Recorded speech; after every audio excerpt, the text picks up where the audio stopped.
Good morning, everyone. Hello, I am KOB4 meteorologist Eddie Garcia coming to you live from Explora, and I'd like to welcome all of you to the 5th annual New Mexico Science Fiesta. Now, because of COVID-19 and coronavirus, we are taking every precaution that we can, but because we are social distancing right here where I'm coming to you live from, I have the ability to take the mask off and also hear me a little bit more clearly. So I want to tell you, the New Mexico Science Fiesta is an annual event. We usually do this live, but for obvious reasons, well, we had to go virtual this year. But we still have the same goals, to celebrate science and have some pretty amazing learning experiences and spend time, listen to this, with real scientists and engineers. Very cool. So let's take a look at what's happened since the New Mexico Science Fiesta began this year on September 18th, just a couple days ago. All right, so we've had 37 presentations, 43 destinations, 1,200 participants, and 120 scientists so far, because this thing is still going on. And it's been just a very successful Science Fiesta so far this year, even though we can't meet in person. If we could, we would. And we'd like to thank all the amazing scientists and engineers that made the Science Fiesta possible, as well as our sponsors, AFRL, Fidelity Investments, Acima, Facebook, NMS Corp, HP, Blue Cross Blue Shield of New Mexico, Sandia National Labs, and Explora. And let me tell you, people who work in science, all come to this career for some reason, and some of it is because we're born wanting to be scientists. And if you don't mind, I'd like to share a personal story of how I got into science. And it starts with science fiction. All right, there was this television show when I was growing up called Star Trek: The Next Generation. Yeah, that's right, I'm a Trekkie. And it was on television all the time, and I kept on watching it. And you know, when I was a kid, you watch these shows for different reasons, right? I saw the Enterprise and the space battles, and to me that was cool. But as I got older, what really intrigued me was that the show was written as close to real world science as they could make it, but still a TV drama. So what fascinated me about all the situations that they came into out there were all solved logically by science. That's how it was written. And I thought to myself, wow, this is a really interesting way of seeing the world. Is this real? So I started researching. And back then, we didn't have Google. All right, so we had books and we had the library. And I said, is there really warp drive? Is there really a transporter? Of course, the answer is no, but it was based on some scientific theories. And so in going out and looking into these books and this research, I was able to unlock this sort of curiosity within myself. And I think that it's curiosity, always having questions about the world, that leads us to science. We want to know, why is the sky blue when we're kids, right? Well, it's not just because it happens to be blue. There's an answer to it. And so in taking the time to go out there and look for those answers, of course, with help from the TV drama, Star Trek: The Next Generation, that got me interested in science. Later on in my career, I was able to identify meteorology, something that I was really interested in. Why was it raining? Why do tornadoes form? Why are hurricanes such a big deal in the Pacific Ocean? And it turns out that we are all linked. This is what I love about meteorology. All of us are linked in this big atmosphere. And we study it, and it shows us the connections that we have. So something that's happening all the way in a typhoon near Asia can have an effect on what's going on here in North America. So yeah, it was science fiction that I studied to become science fact. And let me tell you, I'm so pleased to have been asked by Explora to be part of this year's Science Fiesta, because I think that the act of spreading literacy, science literacy, throughout New Mexico is so vitally important. The idea that science doesn't require belief, that it requires scrutiny and constant testing. And I think that's one of the big things that we will hear time and time again as we speak to these scientists and see the experiments which are going to happen. Now, I'd like to introduce Dr. Michael D'Antonio. He's with the Department of Physics at New Mexico State University, as well as an amateur weather forecaster who has a tremendous amount of experience with meteorology and partnering with the National Weather Service here in New Mexico. We'll be joining Dr. Mike shortly in southern New Mexico, where they're preparing to do a launch of a weather balloon, and Dr. Mike will tell us what their actual location is and what we can expect to see.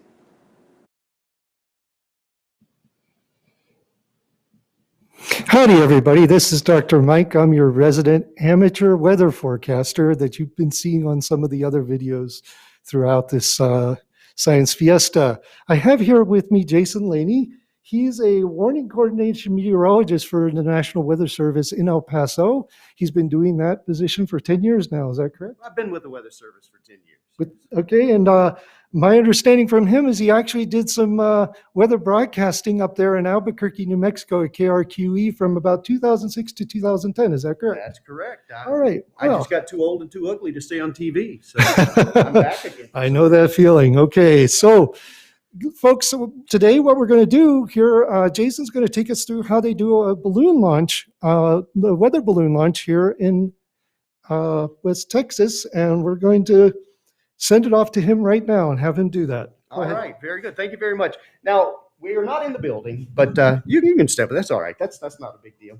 But what we wanted to do today, I'll let Dr. Mike kind of scoot to the other side, so I've got some room to work here, is take you through the process of actually preparing a weather balloon. Now, there's a lot more to it. There's some stuff we do inside with the electronics and what have you. But one of the cool things about the job that I do, even as a warning coordination meteorologist, every now and then I get to come out here and I get to put together the weather balloon. So this is what a weather balloon looks like before it's inflated. Now, I'm doing something that you're never, ever supposed to do. I'm touching the weather balloon. This one will never be inflated. It'll never fly because the oils from my hand will make it sensitive. And this thing's going to travel a long way. And I've got some facts for you coming up here in just a couple of minutes. So that's what it looks like. But the one that we're going to launch today is nice and safe in this little baggie. It's a 600-gram balloon. It's made by a company called Kmont. And it comes from Japan, believe it or not. And you may remember the big tsunami that they had in Japan many, many years ago. Well, we had problems during that time because we lost our source supply for getting these balloons. But fortunately, everything's back. So let me show you how I'm going to do this. This is not real scientific. I'm just going to drop this thing out of the package just like that. Very, very simple, right? Now, there is a part of the balloon that I am allowed to touch. It's this part that's the neck. It's a little bit thicker, and this is the part that I'm going to tie off. So what I do is I stretch this thing out just like this, careful not to let it touch the ground, and I'm going to bring it around, and I'm just going to lay it on my inflation table right here just like this. The part that I'm allowed to touch will go up on the nozzle. I've got a nice little something to keep it there. And then I'm going to engage the gas. Now, you guys are going to have to give me just about 3 seconds because I have to go into another part of the room to turn this on. So I'm going to do that. So Dr. Mike, you want to talk to him a little while I'm gone? Okay, I'll let you know that we also had somebody up in Albuquerque, Blair Brightwire, who did a previous broadcast of a weather balloon launch in Albuquerque. So if you want to check out what they do out there, you can do that. It's very similar to what happens down here in El Paso. And he's back. All right, I'm back. And of course, there's going to be a little bit of noise. You can hear the air going into the balloon right now. What we're putting in this, a lot of people think maybe we're using helium. There are some parts of the country that will use helium because it's very cold and there's a lot of dry air and static. But here in the desert Southwest, we use hydrogen. Now, hydrogen can be a very dangerous gas because it's very flammable.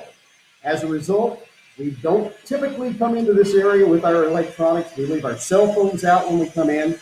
And what we do is we make sure that we don't have any kind of spark whatsoever. So while the balloon is filling up like it is right now, I have to prepare the train. Now, this might look like just regular nylon twine to you, 30 ply. It is. That's all this really is. But we use the word that it's a train. So what I'm going to do first is I'm going to prepare me just a little bit of this that I can tie onto a parachute. Because believe it or not, this thing's going to travel really high in the sky. And then when it comes crashing back to Earth, we don't want it landing on anybody or hurting anybody. So I've got a parachute. So what I'm going to do now, and I was never a good Boy Scout. I never learned to tie real good knots. But they kind of taught me here at the National Weather Service how to more or less put together a knot that's not going to come loose on me. So that's what I'm doing here. I got a nice tight knot here. And what I'm going to do is I'm going to attach it to this parachute. And let me show you how that happens. I open this parachute up. Now, I don't want it getting stuck together up there and not actually inflated. So what I tend to do is I take it and I give it a good, something like that. Let me do it one more time. There it goes. So now I've got it open, ready to go. So what I'm going to do all the time while my balloon is beginning to fill with air, I'm going to take the top part here. And I'm going to take the string that I prepared. I'm going to run it through here just like this. And there's some black ink coming off of this, which is really messing up my fingers. There it goes. I'm going to run it through there. I'm going to run it through this end right here just like this. Like I said, I was never a good Boy Scout, but I have kind of figured this thing out along the way. There we are. Now this is going to get attached to my weather balloon. I'm going to come over here because you can see my weather balloon starting to grow on me. By the way, it takes about 10 to 15 minutes for this thing to fill up. I can't put the gas in there too fast. If I put the gas in too fast, what's going to happen is it could create some little bit of friction. We don't want that happening. So now that I've got my parachute, I'm just going to set my parachute aside. I'll be hiding behind the balloon, but I'm going to lay it on my table. There we go. As you can tell, this thing gets a little noisy. So I'm going to hold it in place here and let it kind of do its thing. I promise I will stop in a minute. In the meantime, let me show you what we're going to put on this balloon as it's coming through. This is called a radiosonde. And the key to a radiosonde is it sends a radio frequency.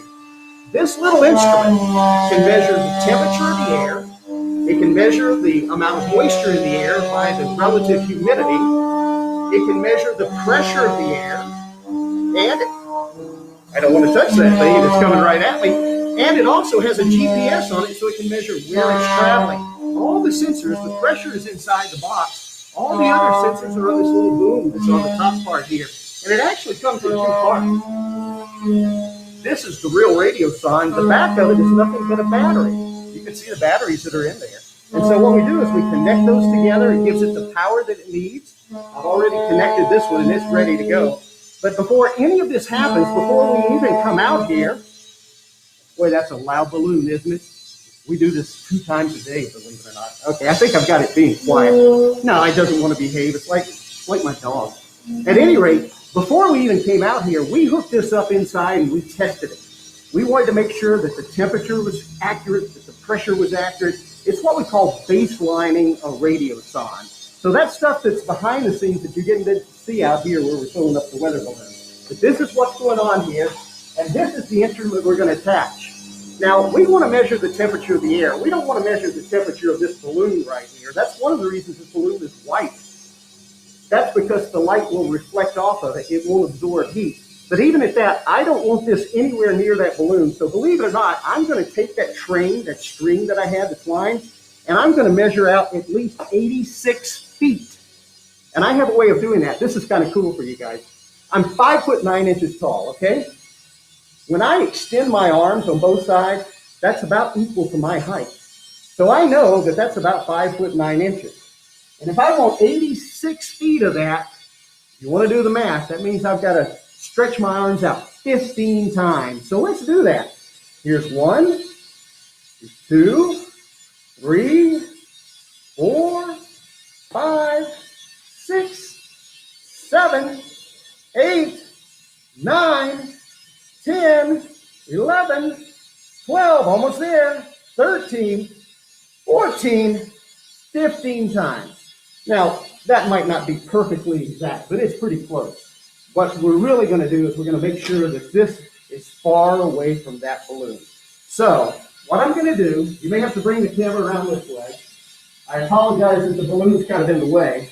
Remember my parachute that I'm going to attach to the balloon? Well, I'm going to attach my weather instrument to the end of the parachute here. So I'm going to tie this thing off just like this. I'll give it a couple of knots because I don't want it coming loose in flight. That would ruin a nice flight.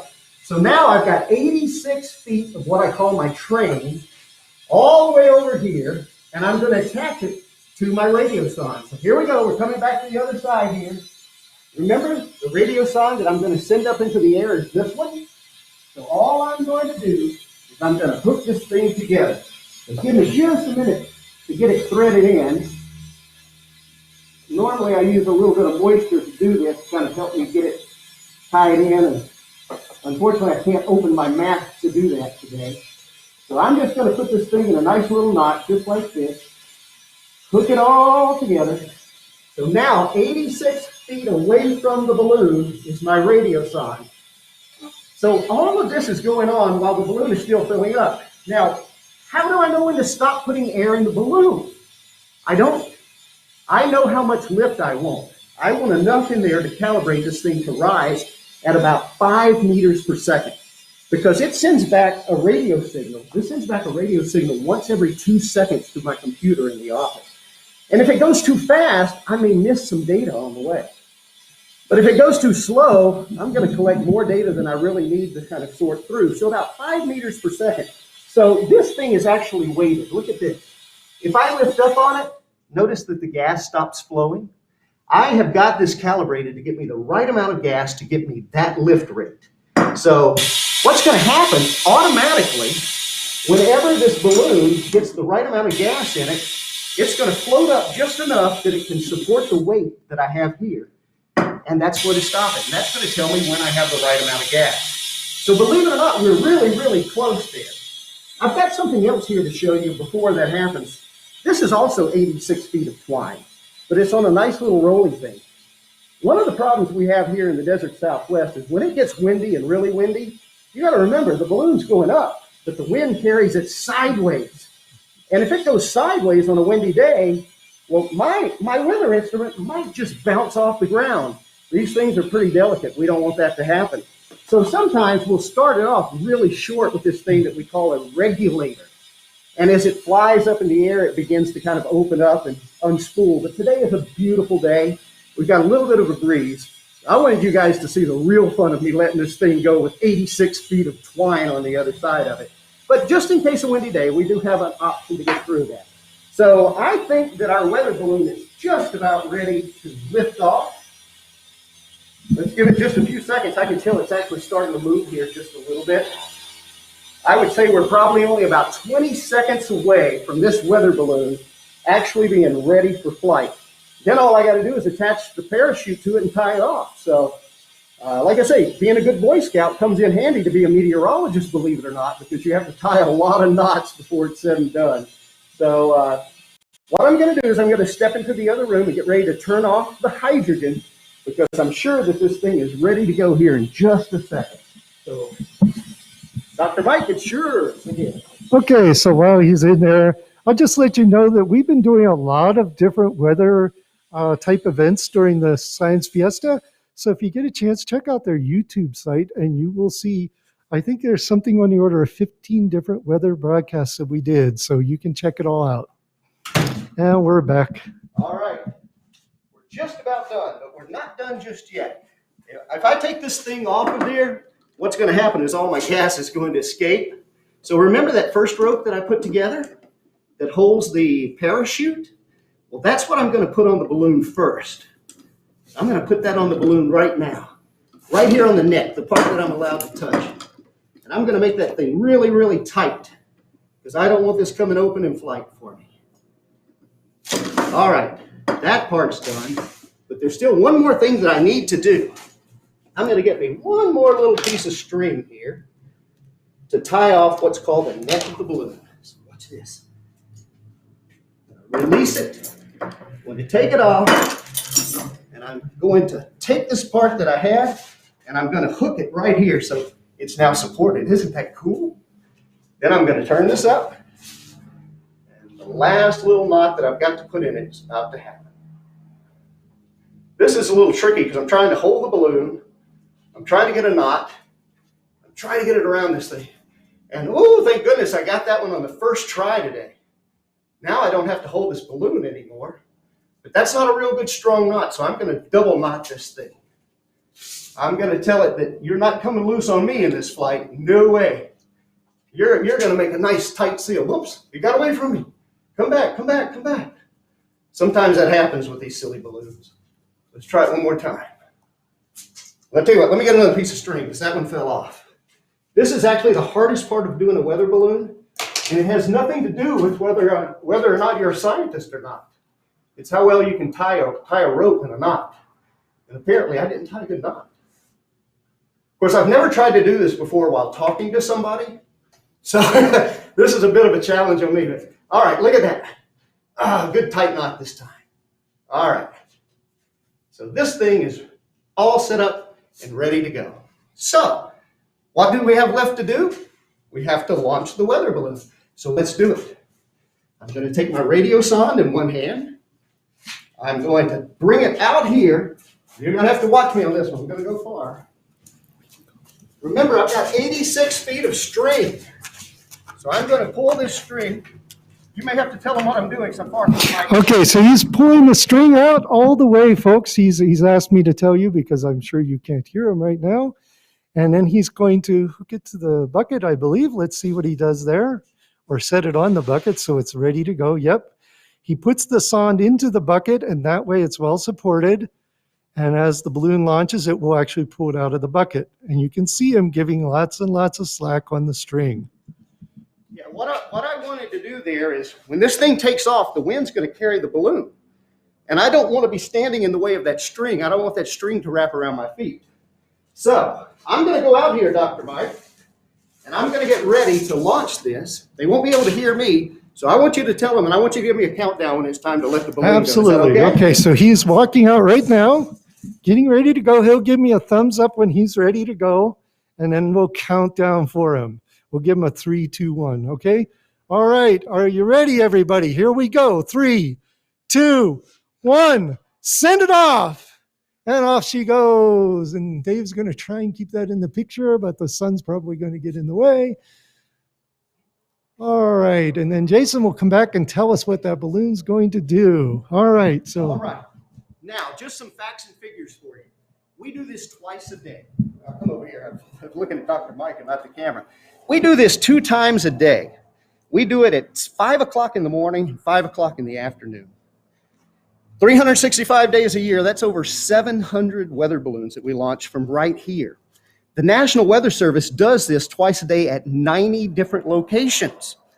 And because weather is a global phenomenon, not just here in the United States or here in the Southwest, they also launch weather balloons around the entire world because this data goes into our forecast models you've probably heard us talking about. So that thing is collecting data right now. It's sending it back inside my office.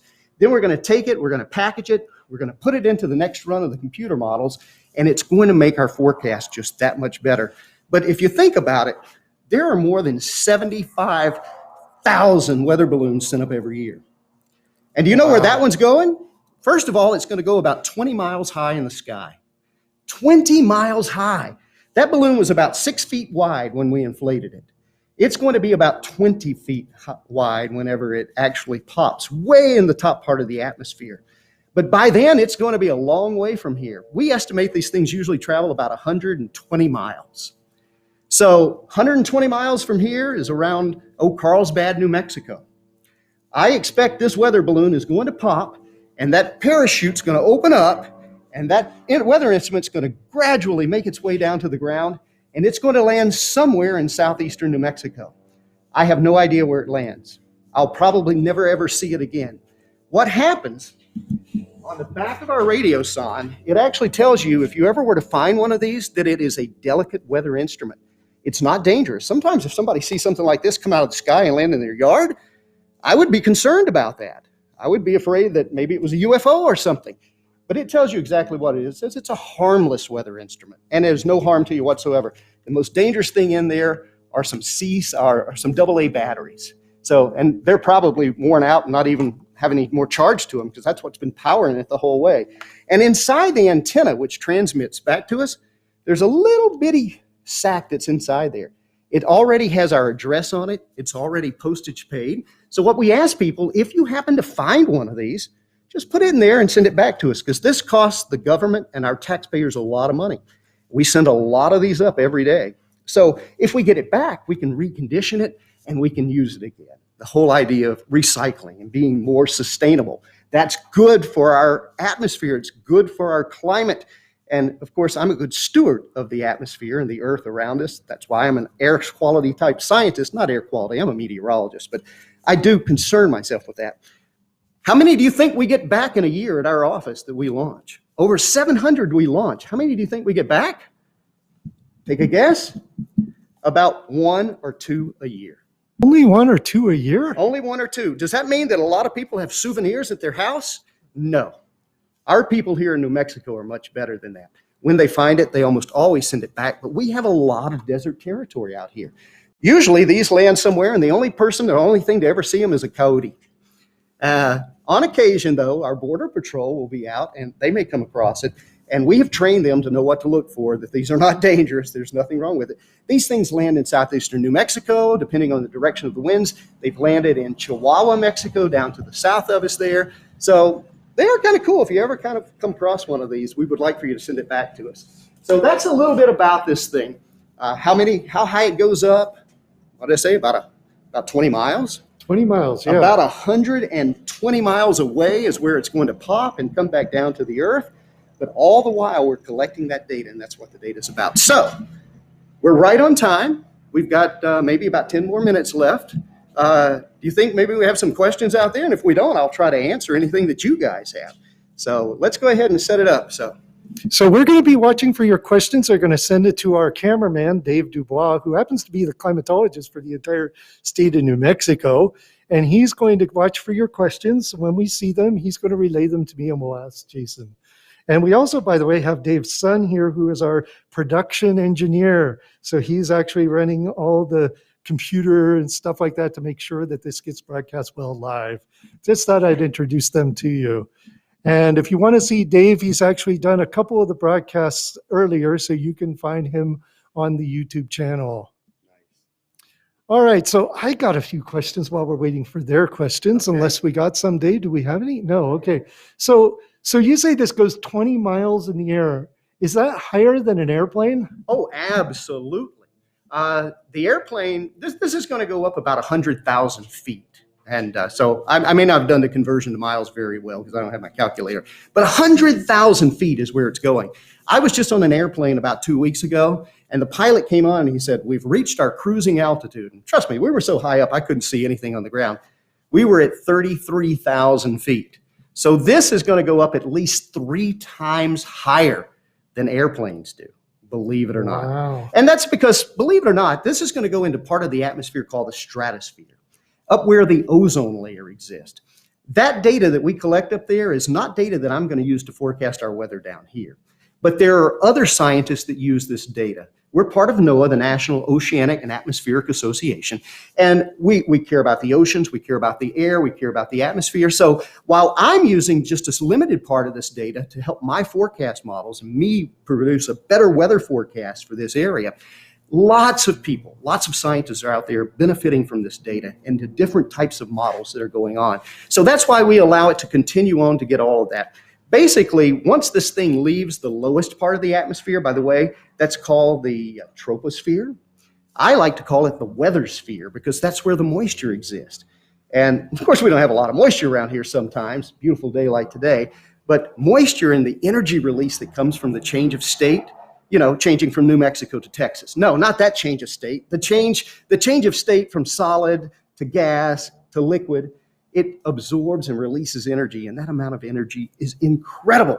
So you really want to talk about some science. There, the physics that go behind this. And you're a physicist, by the way. Yes, I teach physics at New Mexico State University. That is his specialty there. So the beautiful thing about weather is kind of a combination of all of these different sciences. We use physics, we use chemistry, we use, of course, what we know about meteorology. We use mathematics. You would not believe the amount of mathematics that go into this. So if you ever want to grow up and become a meteorologist and do weather like I do, those are the courses you need to pay most attention to. Oh, we've got a question. Okay. We have a question. How do you become a meteorologist? Well, this whole series is about becoming an amateur meteorologist, or at least an amateur weather observer or weather forecaster. Everybody has it in them. The key to weather is, first of all, you have to observe. If I would not be able to tell tomorrow's weather until I see what's happening now, and better yet, knew what happened in the past. You put all that together. You know what we call past weather? That's what my cameraman does. That's Dr. David Dubois. He is a climatologist. Climatology is the history of weather that we apply to meteorology, which is the weather right now. And the type of meteorology I do is called synoptic meteorology. So you want to become a meteorologist? First of all, study hard in school. Do the math, do the science. And they're fascinating.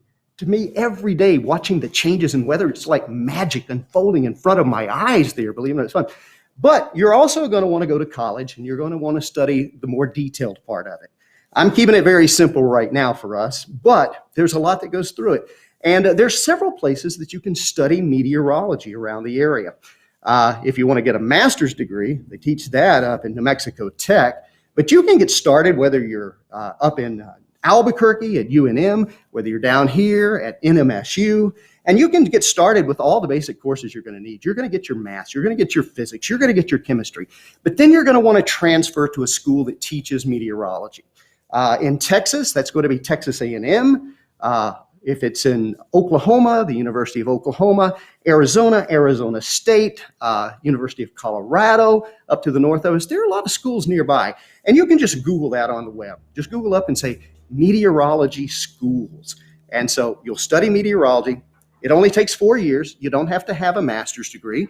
You don't have to have a doctorate, although I've got people working in my office that do have masters and do have doctorates. So if you want to continue on, that's perfectly fine. I have a 4-year degree, and that qualified me to be a meteorologist. But it all starts with observing the weather around you. So right now, go outside. Maybe keep a little log of what's going on. Even join something that we call CocoRAS, which is people who measure the rainfall for us here in our area and supply that data back to us. You can do your part right now, because my job is for the protection of life and property. And I do that through a good forecast, but I need data. And I'm getting data from that weather balloon today. I'm getting data from weather all around us. Tonight, I'm going to teach a class called Weather Spotter class, believe it or not. And that is something everybody can participate in, and you can actually report the weather back to me. That's a good start at becoming a meteorologist. Okay, and I'll just point out, by the way, that we did some previous broadcasts on CocoRAS. We had one of the coordinators for CocoRAS talk to us. His name was Noah Newman, and you can find that on the YouTube page. And we also did talk a little bit about the spotter training. That's in one of the destinations, so you can look there. The spotter training is going to happen tonight at 6 p.m., and you can find the information for that also on the website for the Science Fiesta. And I am a spotter for the National Weather Service, and my trainer is right here. It's Jason Laney. And he will tell you that even if you get it wrong, he doesn't get too hard on you. Because I remember one time I said it was shooting through the boundary layer, and he goes, no, it's shooting through the top. That's the technical term. Or you can just use butter on the pancake. And if you want to know what butter on the pancake means to a meteorologist, tune in tonight. He will explain that. And also you can check out some of our other broadcasts where we talk about it. So one thing that I want to point out there, you said, even if you get it wrong, that's what science is all about. One of the questions you were going to ask me is how I got involved in all this. We'll do that in just a few minutes. But what I want you to know is that we as meteorologists and weather forecasters, we don't always get it right. We don't always get it right. Sometimes we get it wrong. Sometimes when you're in school, you're not going to have the right answers every time. There's nothing wrong with making a mistake. There's nothing wrong with being wrong. The only problem is if you're happy with being wrong. And I'm never happy. If I make a forecast and it's wrong, that means there's something that I didn't know. So I go back and I look for what I missed. And almost every time I learn something new. I'm always learning. That's the beauty of weather. Weather is an inexact science. We're still discovering things about it today. When you go to school and do your research in the universities like UNM and down at NMSU or New Mexico Tech here, you're going to have your chance to make what I do better as you study these things. So it's okay to make a mistake. We just learn from it. Okay, we got another question. Go ahead, Dave. Can a weather balloon go to space, and how high up is space? Well, we don't really know where the atmosphere ends and where outer space begins. Our atmosphere is made up of all these gases. It's just not oxygen. Actually, the most numerous gas is called nitrogen that we have in our atmosphere, but it's a mixture of gases. They're all mixed together. And it's like if you were to stack marshmallows on top of each other, if you could keep them balanced, which you can't, by the way, I've tried it, they fall over. But the weight of the marshmallows at the top are going to take the marshmallow at the bottom and kind of squeeze it down. So we find out that the greatest concentration of air is right here at the surface. So the higher you go up, the air gets thinner. There's less molecules in the same amount of space. And that's why it gets a little harder to breathe, or your ears begin to pop when you go up on the mountaintops there, because the air is getting thinner. Basically, every 5.6 kilometers that you go up, 5,600 meters, you essentially cut in half the amount of air that was there. So 5,600 meters above me, and the balloon's past that point right now, there's only half the amount of air that we have down here. Another 5,600, it's half of that, or would be only 25%. So it's like constantly dividing by 2. If you do your math and you constantly divide by 2, you're never going to get to 0. It doesn't happen. I told you math's part of this, didn't I? It doesn't happen. But what happens, there reaches a point where the atmosphere, the air is just so thin that there's really no way to detect that from space. But you asked, could my weather balloon go to outer space? Nope, it won't. What's happening right now, the air inside that balloon is beginning to expand because it has the number of air molecules we had down here. And up there, there's not as many. So it's like your belly getting full after eating a big meal. It's just expanding and expanding and expanding. And that balloon's made out of latex, which is a type of rubber. It's going to reach a point where it can't hold it anymore. Like I said, about 20 feet, 20 feet wide. It's going to go boom, it's going to pop. And that's what brings it down. So yeah, it's going to make it up to about 100,000 feet, but that is nowhere near space. That's in what we call the stratosphere. There's still 2 more layers above that, the mesosphere and the thermosphere. Those are kind of cool to look up as well. But do we have any more questions? I know we're running really short on time. We're just about done with this broadcast. I'm so glad everybody's here. You had a couple of questions. Yeah, I do have a couple of questions for you myself. First of all, how did you become a scientist? Well, science is all about asking why. Believe it or not, it's inquisitive minds. Why is this happening? How does this happen? How does this work? And I've always been fascinated by things. I want to know why the leaves change color. How does that happen? I want to know why it can be hot one day and cold the other. I was very inquisitive as a child. But more importantly, I grew up in Mississippi. That's why I talk with this accent. I apologize for that. I don't sound like a real New Mexican, do I? Been here a long time, but I don't sound like one. At any rate, I was scared of the weather. When we had big thunderstorms and there was a chance for a tornado, I was terrified. And even as a small child, I would wait for the weatherman to come on television and tell me that everything was going to be okay. That's what I really wanted to know. And I said, you know what? If I were the weatherman, I wouldn't have to wait. I would already know it. So believe it or not, I became a scientist because of, one, my interest in weather, and also because I was a little afraid of it. But now that I know what it's all about, I'm not afraid at all. Okay. Another quick question. What's the most exciting thing that you've done recently as a meteorologist here at the National Weather Service? Well, one of the things that you guys work with in NMSU and that we are constantly challenged with is dust here in our area. Dust is a big problem. And we say sometimes the wind will kick up the dust and the cars can't see. And unfortunately, we have little accidents. Well, we are finding ways to forecast when that dust is going to happen better. We're finding where it comes from, how much wind it takes, where the wind needs to come from, and when that's going to happen. So we're getting into a lot more modeling on that. The models are getting better on the dust thing, as well as the smoke from the wildfires, believe it or not. And of course, we're finding ways, because what I do as a warning coordination meteorologist is I communicate this. And we're working with GIS platforms to communicate this with state troopers and the Highway Department, New Mexico Department of Transportation. It's exciting. And the thing is, everybody involved in this, we all have the same purpose. Remember, the mission of the National Weather Service is the protection of life and property. So that's the exciting thing we're doing. Okay. At this point, I think we'll take it back to Eddie Garcia. Thank you very much. This has been Dr. Mike and Jason Laney.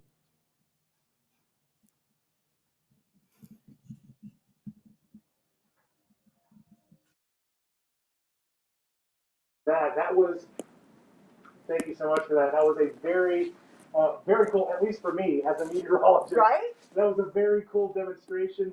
Of course, I'm KOB4 meteorologist Eddie Garcia, and joining me. I'm Allison Brody with Explora and the New Mexico Science Fiesta. So that was a pretty cool experiment down in southern New Mexico, right? Right, I had never seen a weather balloon launch before. Right, so they look different than we would expect from Balloon Fiesta, right? Right. Kind of basic, right? A little high tech. High tech for sure, but you know, what I like about it is that we use the readings that they get from weather balloons every single day. So in my job, in telling the weather, we look at those readings out there, which they're actually called a sounding. A sounding. How did Yeah. they get that name? So imagine the atmosphere as a layer cake, all right? So there are different layers of the cake. The one to the lowest, of course, is the bottom one. And so the instruments up there, which record the sounding, basically that interprets to a profile picture of each layer of the cake. So as the balloon goes up through the atmosphere, it's recording all sorts of data: wind speeds, temperature, dew point, moisture content, even the amount of solar radiation that we're getting. And so these readings, they show us on a chart. And those are very specific lines that we look at. Wow. So even though it may be calm here on the surface where we live, let's say maybe 50 feet higher, the winds are going to be different. And then you start getting into the different layers of the atmosphere, which we measure in millibars.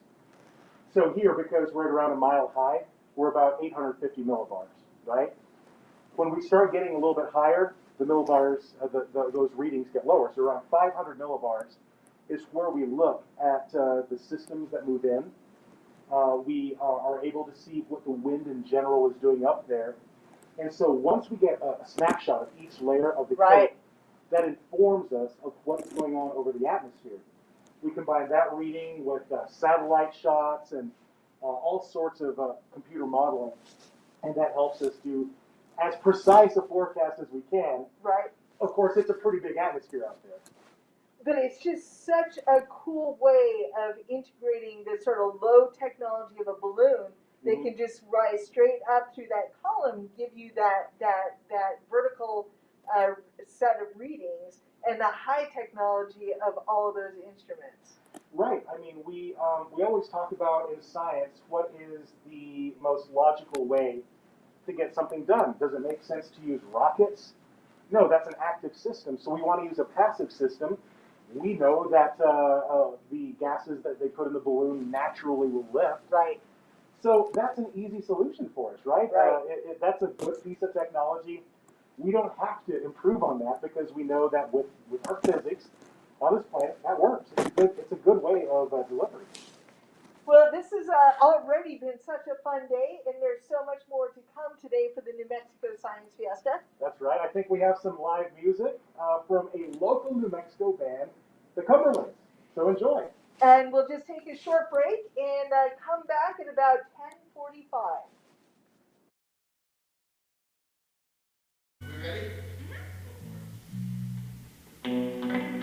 We're the Cumberlands.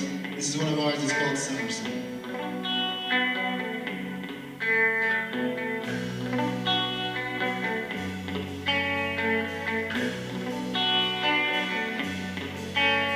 Slow down.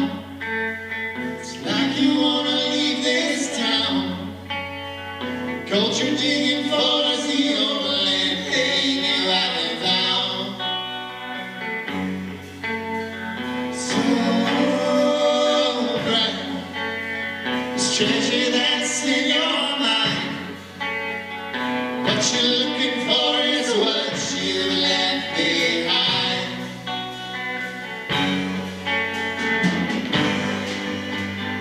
Hold on, this is just begun.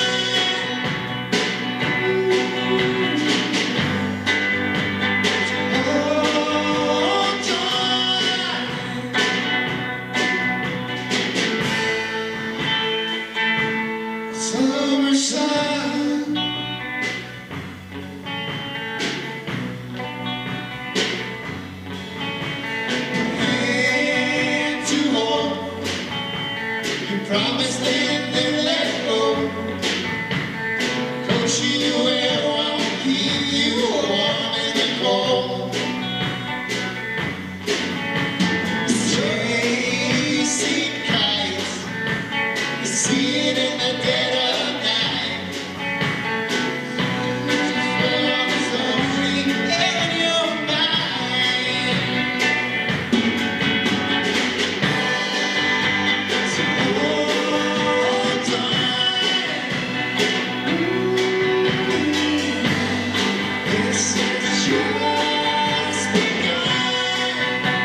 side, summer sun, summer sun, what have you done?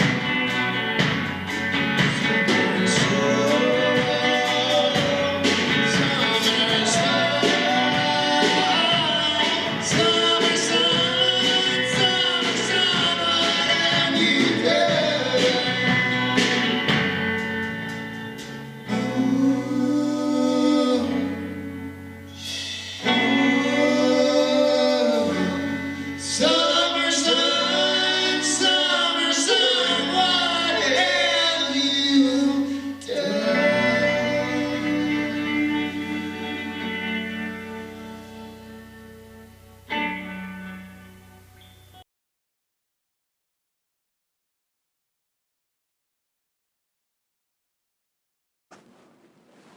Isn't it great to see local New Mexico talents? We want to thank the Cumberlands for joining us and doing that live music for us.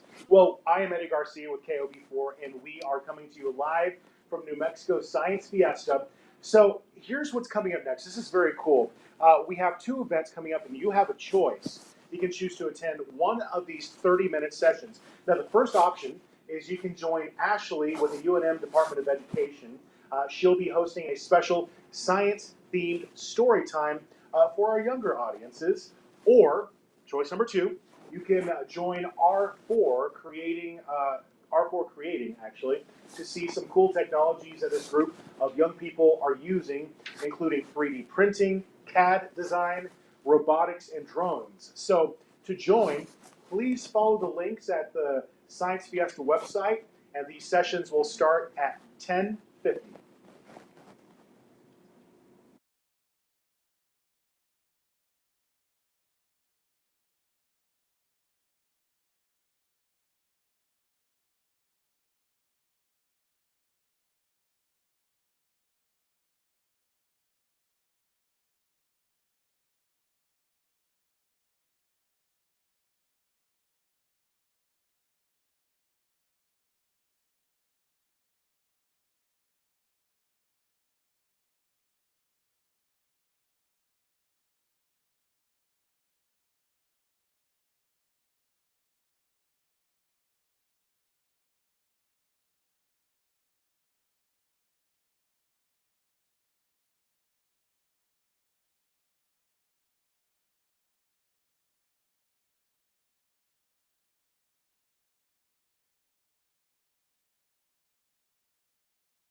This one's called Walking Away.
So easy to go.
Hello again. I am KOB4's Eddie Garcia coming to you live from Explora here at the 5th Annual New Mexico Science Fiesta. We're having a great time. Science Girl's here. She's still setting up right now. It's true. There's lots to do. A lot to do right now, but we hope you have been enjoying seeing these great presentations at the New Mexico Science Fiesta Expo. And this is the last day of this year's Science Fiesta. So let me tell you a little bit of the background information here. This year, teachers from 42 schools have taken a pledge to take part in this year's Science Fiesta. And we've been seeing these teachers and their students throughout this 9-day event, and they're doing fantastic work. Now, right now, we'd like to take a moment to honor these teachers for their dedication. And you can see the entire list on the Science Fiesta Wall of Honor. And what we'd like to do right now is do a drawing to give away some Amazon gift cards, all right? So that's really good stuff right now. And it's going to go to 2 of these teachers. So we're going to do the drawing now. And we have a $50 Amazon gift card, which goes to Nancy Musgrave from Dennis Chavez Elementary School for all her amazing work. And we have one other $50 Amazon gift card, which goes to Amanda McGrath from Bellhaven Elementary School. And I'll tell you, this is because of the time. And you know it takes a lot of time to set up the education, the curriculum for all this. And they're really pouring themselves into this kind of work, which is so important, especially in 2020 right now.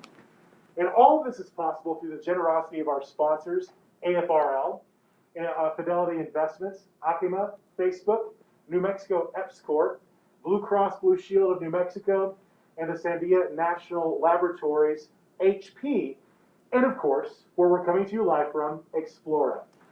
And of course, the main event here, I'm standing next to our next stage act, Science Girls Lab. Melissa Over, frequently known as Science Girl, you have a passion for doing science in dramatic ways, and I think that's so effective. You can say that again. Yeah, I love it. It's so much fun, and definitely my passion. And you know, the goal here is to inspire kids. Yes.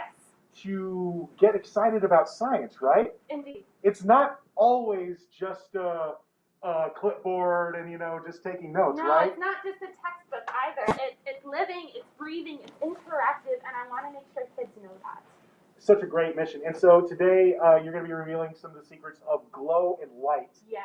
Which without light, we wouldn't be able to be coming to you virtually. And we're going to see some black lights, I think, luminescing coils. Yes. And other glow activities. So I'm just going to turn it over to you and let you do your thing. Great. Thank you so much. Thank you for joining us. All right. Oh, we're good to go. Okay, so I am going to take this off so you can hear me a lot better. So I'm going to invite my lovely assistant over up on here, Evelyn. Give her your round of applause because she is trying something brand new today, and I'm so excited that she is here. So, Evelyn, I am really excited that you're here to help me out with this. Now, what holiday is coming up? Got Halloween. Halloween, right? We're so excited for Halloween. And with things going on right now, we may not be able to go trick-or-treating, but I am here to show you something that you could do at home that's very much a part of Halloween. So, and that is, can you guess? I think we're using a lot of glow sticks We're right now. using Yeah. a lot of glow right now. We've got our glow bracelets on, and I'm really excited that we're able to do this because usually at a science fiesta, we're outside, we're in this large expo area, we are in a place where I probably couldn't show you this. So we are taking advantage of the situation, and we are going to do some amazing glow activities. So there are 3 main types of glow. Well, there's lots of different types, but we're going to mention 3 and focus on 2. And so one of them, you've probably already heard of it, incandescence. Have you heard of that before? I have not, no. You have not? Well, have you ever heard of an incandescent light bulb? No. No. Oh my goodness. Okay, it's probably because they're very they're not eco-friendly. Yeah. Okay, they use a lot of energy, and so we're switching to LEDs a lot. But there used to be just incandescent light bulbs, and that's where we inject energy wire. And that wire takes that energy, releases it in the form of light. Now, incandescent light bulbs also produce a lot of heat. They get hot. So this, I have a light bulb in here. It's a black light bulb. It's not an incandescent light bulb, but it's releasing a lot of energy. And it's going to get very hot, okay? So that's incandescence. I didn't think before I started doing my research that incandescence was a type of glow, but it is. Now, there's two other types we're going to go into. We're going to go into phosphorescent and chemiluminescent. We're going to learn a lot of vocabulary, you guys. I know I did this week, scrolling on the computer, doing my tests. I'm going to break down some of these glow activities, and I am going to show you some of them you can do at home. I am really looking forward to it. So, the first thing we are going to kind of explore are objects that glow under a UV light or a black light. UV stands for ultraviolet, and this is light. So, do you know much about light science, Evelyn? A little bit, yeah. Yeah. So, there's light that we see in the visible range, all of the colors of the rainbow that we see with our eyes. Then there's light in ranges we cannot see. Ultraviolet light is one of those things. Now, I have black lights. I have a desk lamp here with a black light bulb. I have a strip light here, and then you can't see over here, but I have a UV flood black light. Okay, these are just different types of things you can get. You can get these handheld ones too, that are really simple to use. You can get little keychain ones. If this one would work. So cute. I should have tested that. This one's out. They do need batteries. But basically, you can get a desk lamp and get a UV or black light bulb at like Ace Hardware. It is really easy to get hold of. It's not complex. And the floodlights, which are great for big rooms, you can get on Amazon, right? They use those Amazon gift cards, right? to show your students these amazing glow activities. And so things that glow under UV light, they're very unique because they have these things called phosphors. And the phosphors, well, instead of me just telling you, let's go ahead and start this interactive part. So I'm going to ask our lovely light assistant to bring down the lights for us just a little bit so that we can have these UV lights glow. We can start putting our bracelets on nice. Yeah, look at this. I even got some glow plugs. Guys, I got these at Walmart. They're super cute. Fun little Halloweeny things. These are glow sticks, which we will talk about in a little bit. But even when they don't, when those chemicals don't mix, we get this amazing, just like glowing reaction. That's because of fluorescence. Have you heard of fluorescence? Yes, I have. Yeah, so fluorescent colors. Fluorescent colors do great under UV light. And so what you do is I have this beautiful notebook paper for you, okay? We're going to zoom in real easy on this one. And this is a great, simple way to get your kids involved in doing glow activities for science. So, Evelyn, I'm going to have you have that, and then we're going to open up our highlighters here. You can already see that tip is glowing beautifully. And then, this is the best part. You can draw, my friend, with, go ahead, give it a go. You can draw with glow, guys. Using highlighters, especially the yellow ones, they are just so perfect for glow activities. That's because they have fluorescent ink, and the fluorescent ink has something called phosphors. Now, phosphors, here, try a different color, see if it works just as well. You do purple, yellow, orange, words coming out of my mouth. Okay, so you can see that maybe some of the other colors don't work as well. They don't have as many phosphors. Phosphors are any substance that absorbs light and then re-releases it in the visible spectrum. You know how I said UV wasn't in the spectrum? So we kind of see like a purple light, but there's a lot of ultraviolet light coming out, and these substances are absorbing it and re-releasing it as visible light, so they glow. So let me tell you, if you want to do glowing activities for Halloween, I need you to get a UV light. It's super cheap. As I said, all you have to do is get a light bulb at Ace Hardware or like Amazon or something like that. Ready for some crazy stuff? I'm ready. I love getting objects and seeing if they glow. And this one I found out just the other day. I'm going to bring it under a high concentration here. What is that, Evelyn? Could you tell everybody what that is? Petroleum jelly. It's petroleum jelly. I could not believe that petroleum jelly actually glows under UV light. It has these phosphors.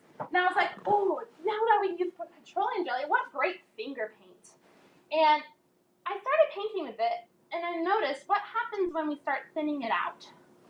Starts to disappear. Yeah, we can't see it. I think this petroleum jelly needs a high concentration to actually glow. We need to really concentrate its amount. But what's kind of cool about it, if you're like this huge artist and you want to glow, do a huge dramatic glow painting for TikTok or something like that, you can use petroleum jelly as like a sheeting.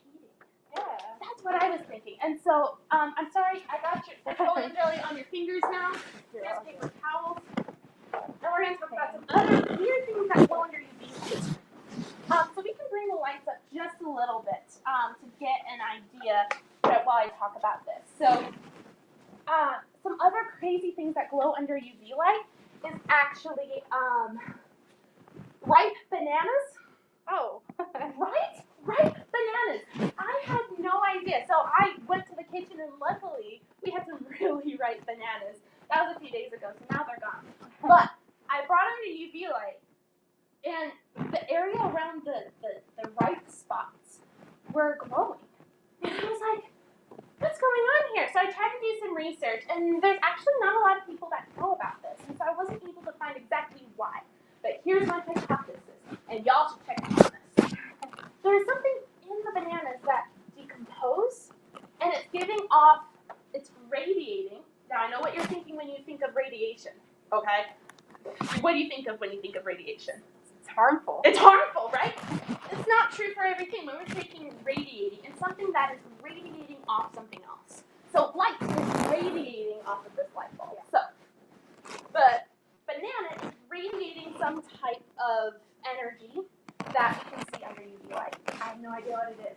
But that's why I wanted to bring it to you guys. So you guys can go ahead and research it, right? This is a learning experience for all of us. Another thing that goes under UV light that, it's pretty cool. So I don't know if you noticed, if you turn down the lights again, I probably glow like the noonday sun. Look at this. Look at my lab coat. Whoa. I know, right? If you were wearing some white, Evelyn, it would probably glow as well. Probably your shoes would glow because it has white on them. Yeah, look at that. It's because laundry detergent has a bluing agent in it. And that bluing agent is what they use to advertise that your laundry detergent makes your clothes whiter than white. And that has phosphors in it. And it goes under UV light. So I washed my lab coat yesterday, so it glowed nice and bright for today. And that's why when you go into black light areas, the shoe laces on your shoe and like the white stripes on your shirt, they glow because that laundry detergent is actually having those phosphors that radiate that light, that translate the light that we don't see into visible light. That's awesome. I know, I'm so excited. All right, and so now another thing that is fun about art objects is that same gluing agent that is in laundry detergent is in white printer paper. Take a look at that. So we drew on some notebook paper, okay? I have a new sheet right here. Look at the difference in the glow between this paper and this paper. Which one do you think has that whiting agent in it? Definitely this one. Definitely this one, right? Because they had to dye the paper to make it really white, and they use the same thing that they use for laundry detergent. And then this notebook paper, they don't white it as much. So let's bring it real close to the UV light right here because it's just incredible. And so I can imagine that you can get white paper and also fluorescent paper. I have this beautiful green paper. It's lime green paper that I got at the store, and it glows like crazy. Isn't that fun? Could you imagine your own kids during Halloween with black lights all around them? They're constructing things with this glowing paper. That'd be so pretty. Right? And then they take like highlighters and they decorate it. Oh, that's what I'm talking about. Fun Halloween at home. And that's exactly what I wanted to point you towards.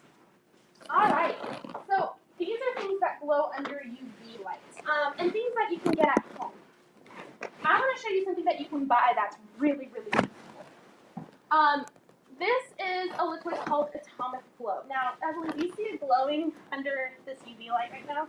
Not that much. Not that much. This is like a glow concentrate. This can make gallons and gallons and gallons of glow stuff. Let me give you an example. I have this Erlenmeyer flask full of water, and I am going to have you put a few drops in the glow water, and we're going to see when this substance is diluted, we're going to see if it glows under this UV light. What is your prediction? I think it's gonna glow real Yeah, nice. I probably made that obvious. Yeah. So, yeah. Here you go. I want you to go ahead and put a few drops in there, and we're going to see this beautiful reaction. Oh my goodness. Calcium polymers, look at that. And it literally seeps down. I don't know if you guys can see at home. Makes this beautiful mushroom cloud of a reaction. That's awesome. Right?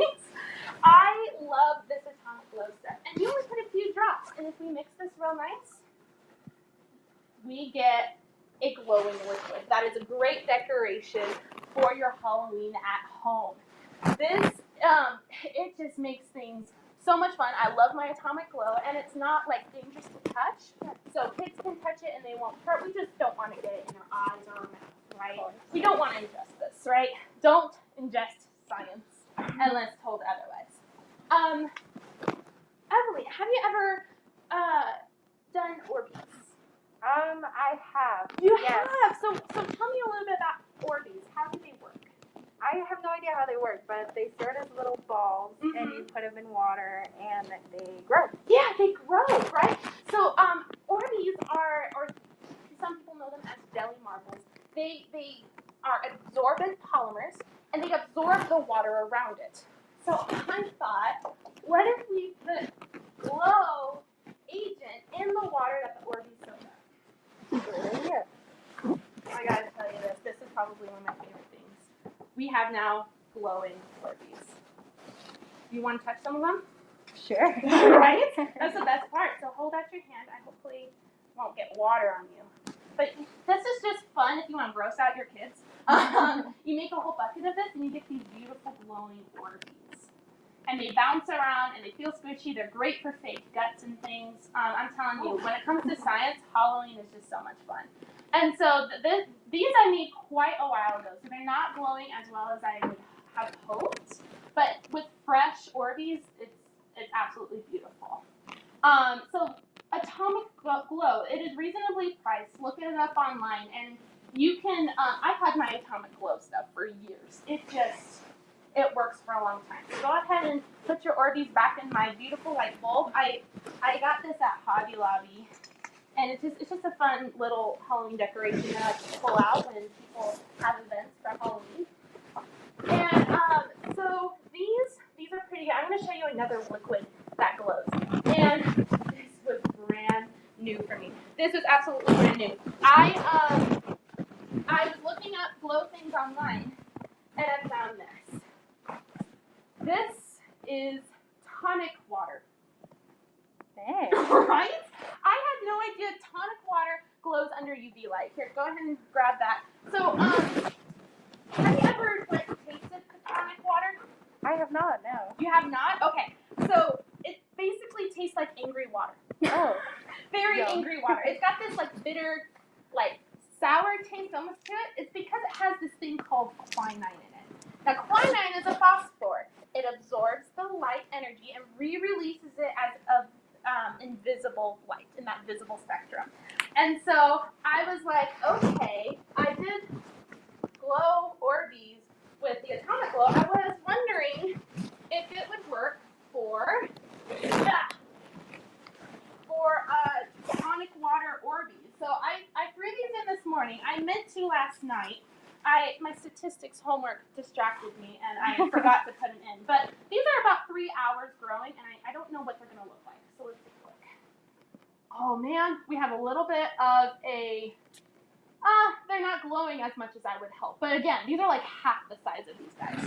And so I'm telling you guys at home, and you as well, Evelyn, if you go to my Facebook page or my Instagram tomorrow, I will post a picture, a video, see how these turn out when they fully absorb this tonic water. I didn't know how I was going to react because tonic water is carbonated like soda. But it seems to be doing pretty well, and these Orbeez are starting to grow nicely. So we will see how they look tomorrow on my social media, and we'll be able to make a deduction doing tonic water instead of Atomic Glow for Orbeez is a better option. We'll just have to see. Ooh, so excited. I know. I'm glad you're excited, Evelyn. Oh, I totally forgot to show you guys these crafts. These are crafts I made with the highlighters. So I take them to events, and these are just made with highlighters. And this is a snap bracelet, so it's fun to get snap bracelets, and then the kids can decorate their own jewelry or their own keychains with highlighters. You can keep that, Evelyn. Oh, thanks. Happy birthday. Thank Merry Christmas. And let's see. The next thing I wanted to show you is that I use Atomic Glow in slime instead of using food coloring. So if you use Atomic Glow and you put it in like you would food coloring, you get this glow slime. Isn't that That's beautiful? so nice. Here, you take half and you get to play with it. Thank And you. so this is very cloudy right now. I made it yesterday when I was preparing, and I should have made it probably like a week ago, so all of the bubbles could, get out of the slime, so we got clear slime. But even then, the Atomic Glow is doing a great job making this glow slime. Glow slime is just so perfect for Halloween. Yeah. When you think of just fun, goofy, scary things, this is a great thing that you can do with your kids at home for Halloween, is to make glow slime with that Atomic Glow. I absolutely love this stuff. And so again, I'm gonna keep this in my fancy container here, and then when the bubbles get out, I'm gonna post pictures and videos on my social media so you can see what it looks like when all of these air bubbles get out of it. So. I know, it's so fun. And what's even better is if you make it like a kind of like a sticky slime, and then you put Orbeez in it. It's like you have, salamander eggs or eyeballs in your. I know, right? You can get super creepy with it, but the kids love that stuff. So we're gonna put it back in there. And so these are objects that glow under a UV light, okay? And that's objects of phosphorus. Now there's different types of glow that you're maybe familiar with. Glow in the dark objects. Yes. Yes. So do they have to have a UV light to glow? No. No.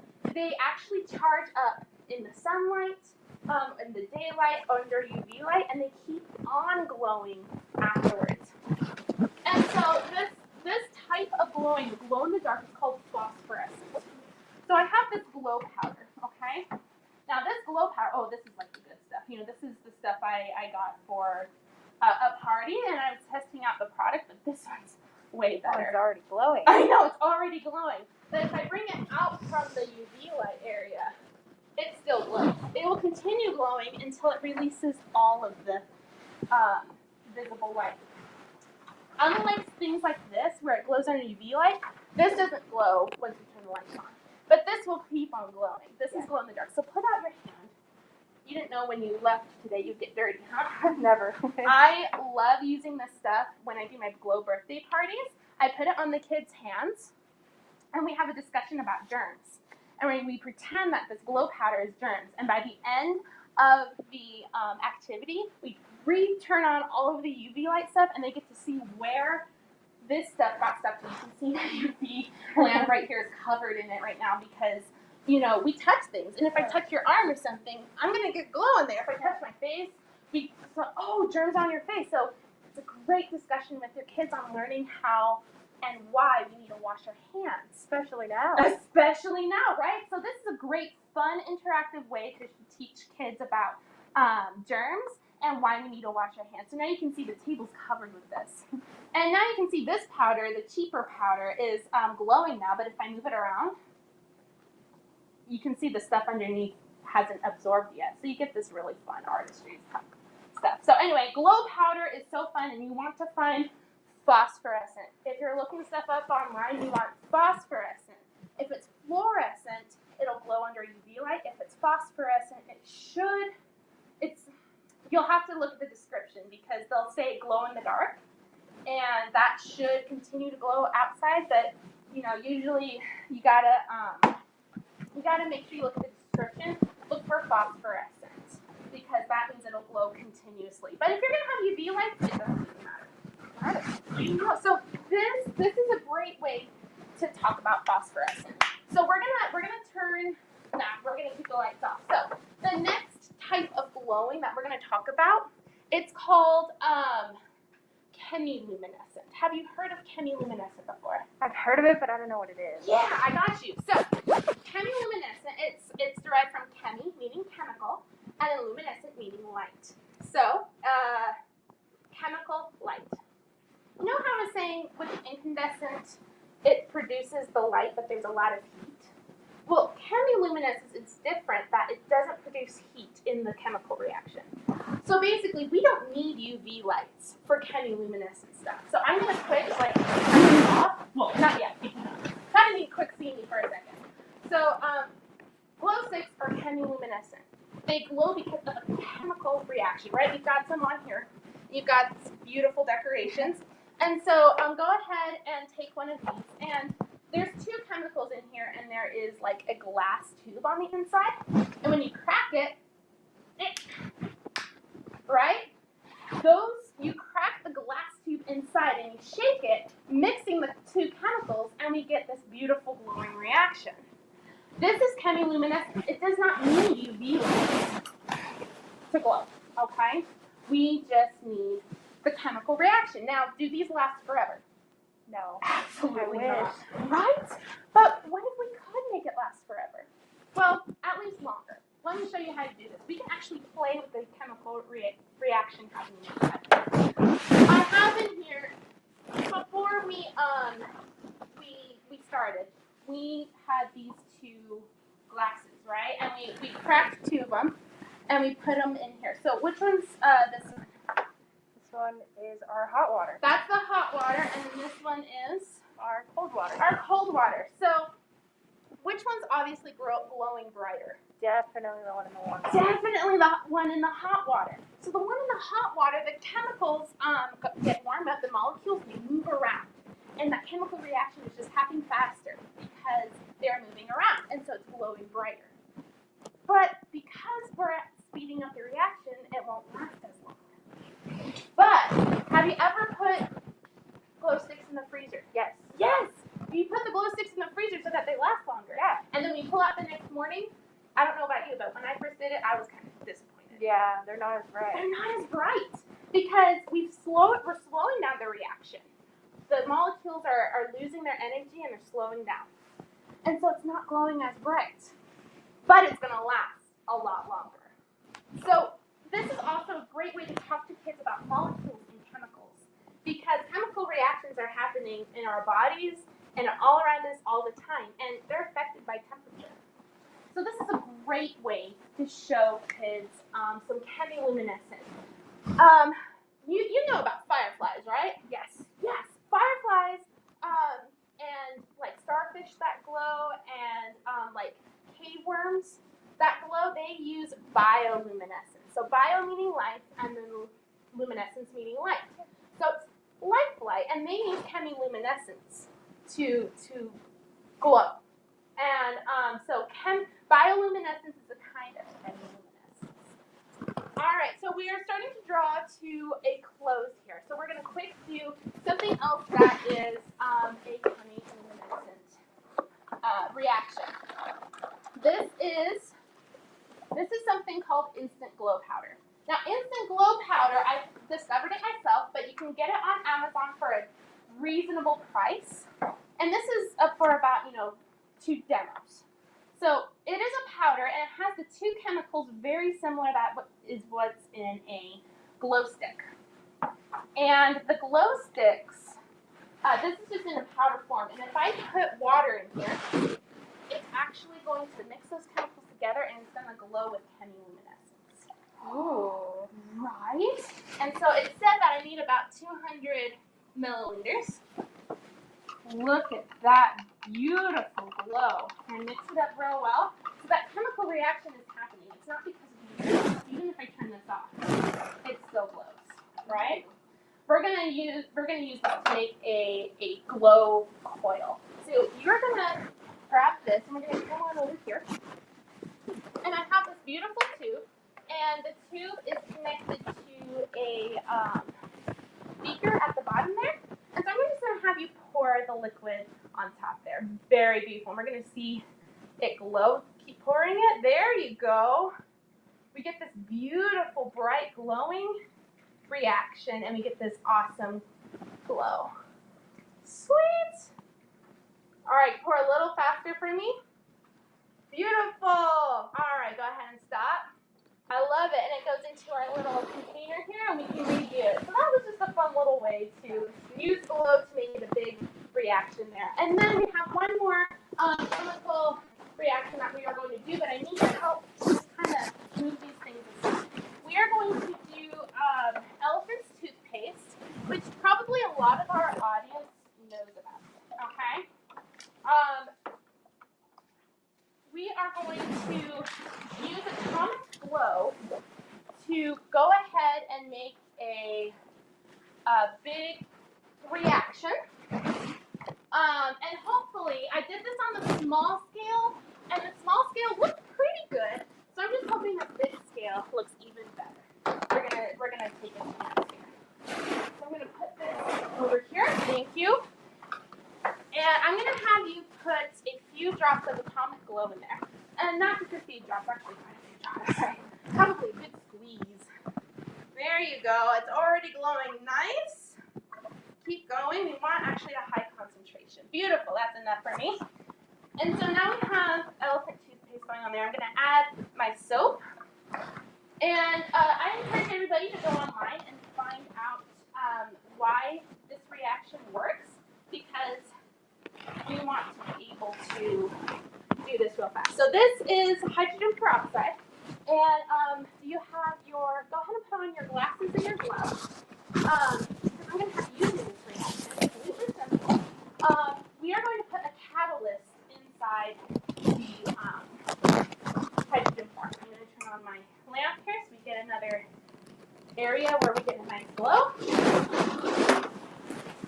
And you are going to pour the catalyst in here, and the catalyst is going to react with the hydrogen peroxide, producing a lot of oxygen. And that oxygen gets caught up in the bubbles.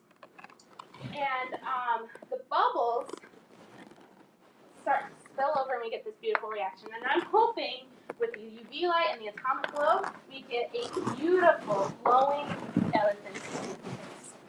See, look, you got your germs on here. Oh, man. My Oh, God. man. All right, I'll put some atomic glow in there. All right, so we're going to give her a countdown. Give her a countdown over at home. We're going to do this in 5, 4, 3, 2, 1. And beautiful reaction. And it's, oh, that looks amazing. I love this reaction. Take a look at how it's glowing in the lights. Even with the white look, it's actually glowing very, very brightly. I really enjoyed this. So Eveline, thank you so much for just doing an amazing job helping me out, discovering these things, and being an amazing person just to bounce ideas off. Did you have a good time? I had a great time. Oh, good. Did you learn something? Yes. That's the goal. Are you excited? Yes. That's the bigger goal. Well, thank you guys so much for just hanging with me. I hope you have some great ideas for Halloween. If you have to stay at home, we want you to be able to have a great time with your kids. And so I just hope you take advantage of some of the things we learned today. Use tonic water to make glow-in-the-dark cupcakes. I saw a recipe online. I'm like, oh my goodness. We're doing, you can make tonic water with drinks. So your kids' drinks will have a great time. So anyways, go be awesome, Eveline. Thank you guys so much. And just have a great time today. Thank you. You're so welcome. All right. All right, now we're excited just to have an opportunity to sit down and chat with Science Girl. Perfect. All right.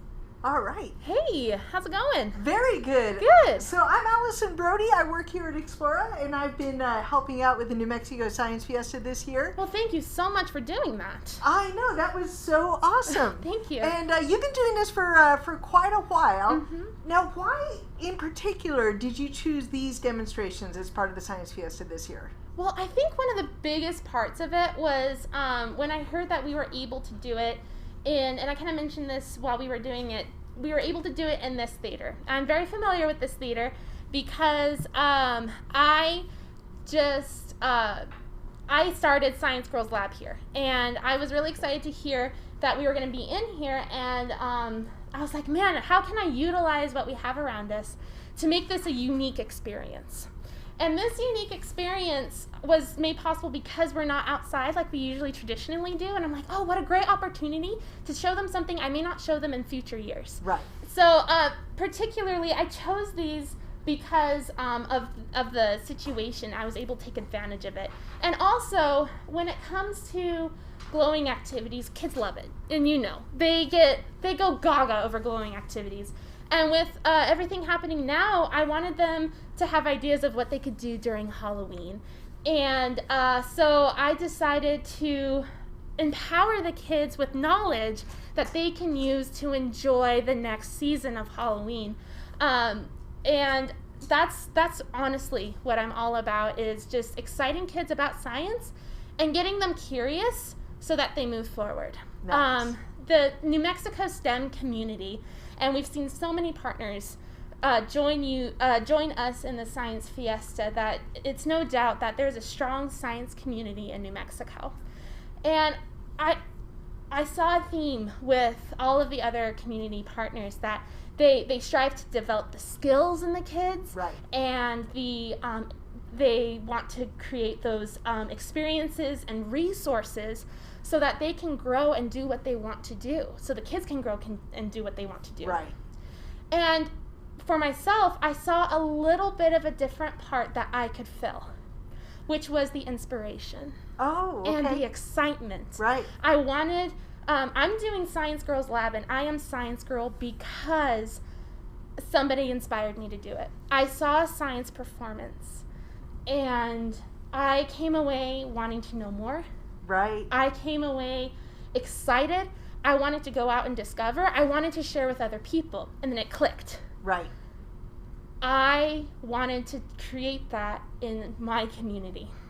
And it's almost like, you can have these big dramatic phenomenon, if you will, but even like the small, like less dramatic phenomenon, it can inspire that same kind of curiosity. Yes. And that's what I love about Science Girl, is that, you not only inspire that curiosity, but you bring like the story into it. Yes. You're making those connections. Absolutely. And I totally love, respect, and even do these big dramatic like explosions and fire, and right. I'm all for that. I am all for that. But I always go back to where I got excited about science. Right.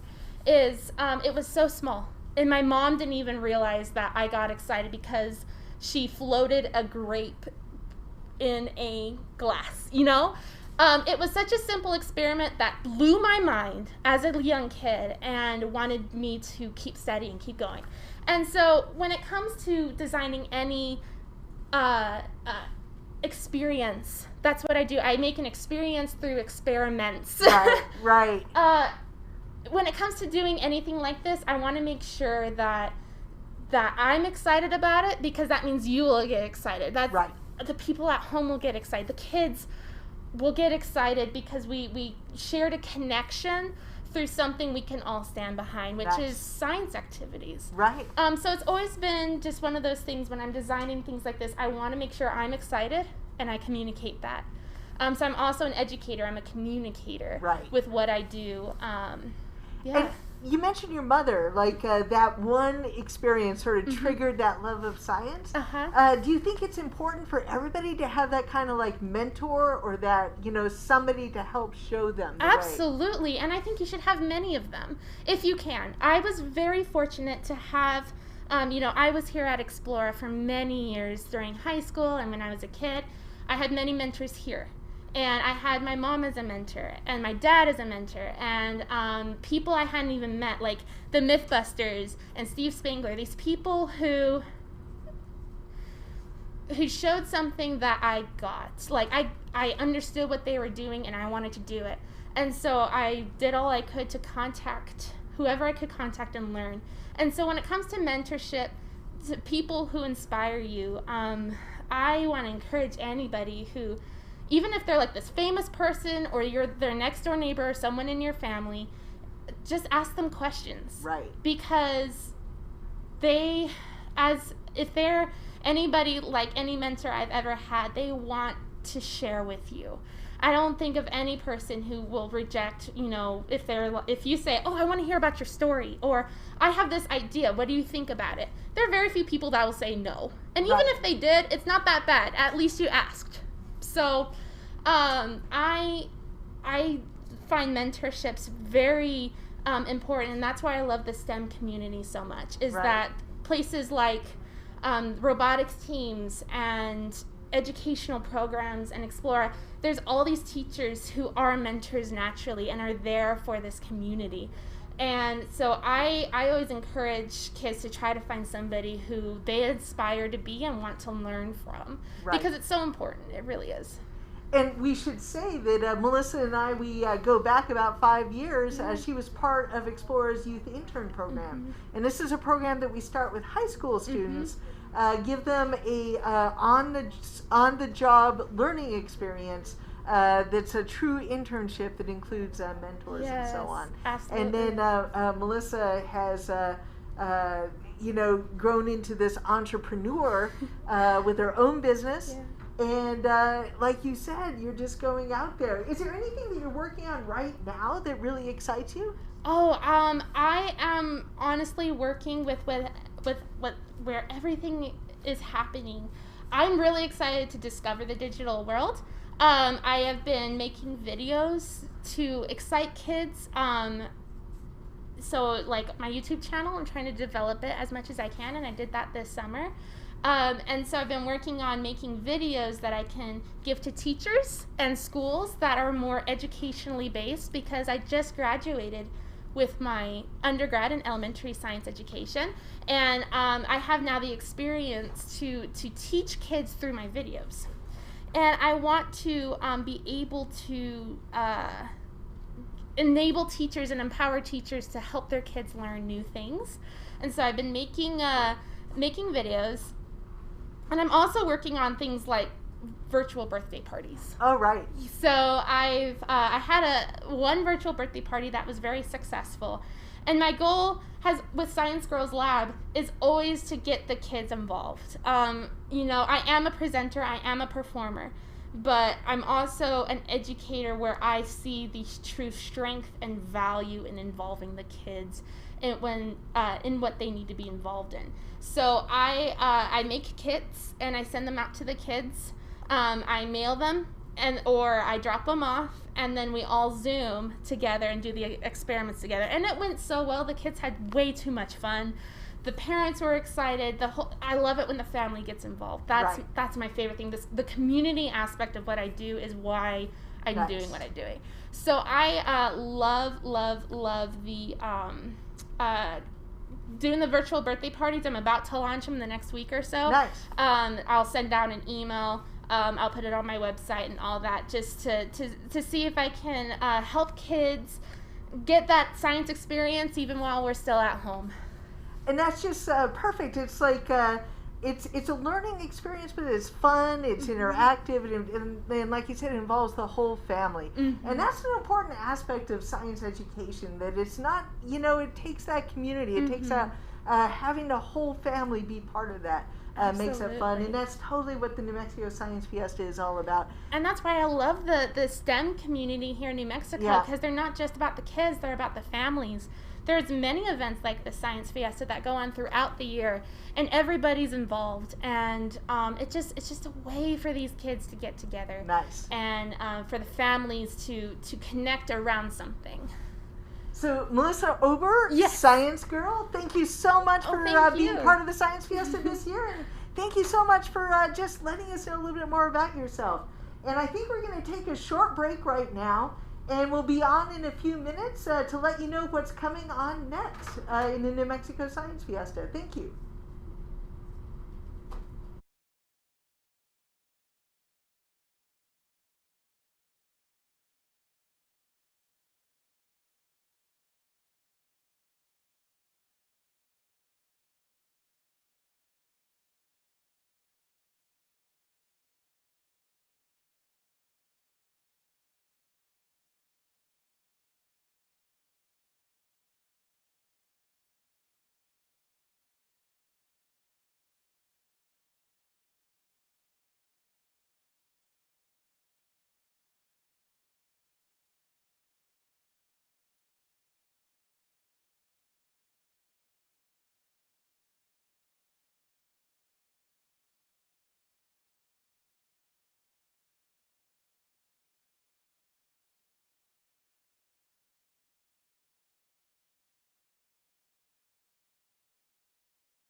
Welcome back. I'm Eddie Garcia from KOB4 at the New Mexico Science Fiesta.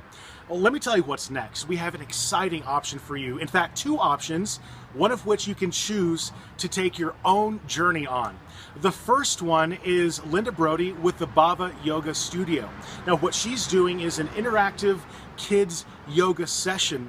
And what's really cool about this is you have the ability to shape your body into different shapes, like an octagon, a hexagon, a pentagon, you name it. So that's one of your options, and you can join that session. One more is you can join Kevin Dilley with Explora, who is exploring those fantastic flames, and that is the science behind fire. And that's another very cool session that you can take part of. So the choice is yours. You can pick one of those. They're going to happen at 12:20. Just go to Science Fiesta website and you can choose.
We're the Cumberlands. This one's called Budapest.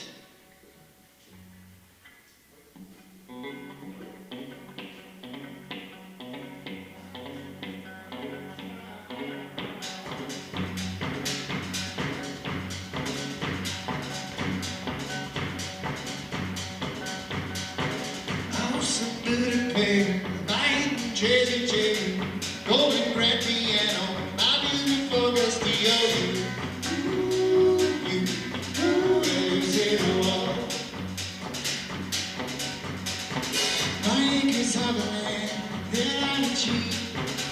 Baby heart makes no style playing for you. Ooh, I lose it all. Oh, ooh, I lose it all. Maybe I'm the reason why I should never make a change. Maybe if you open it all, this will go.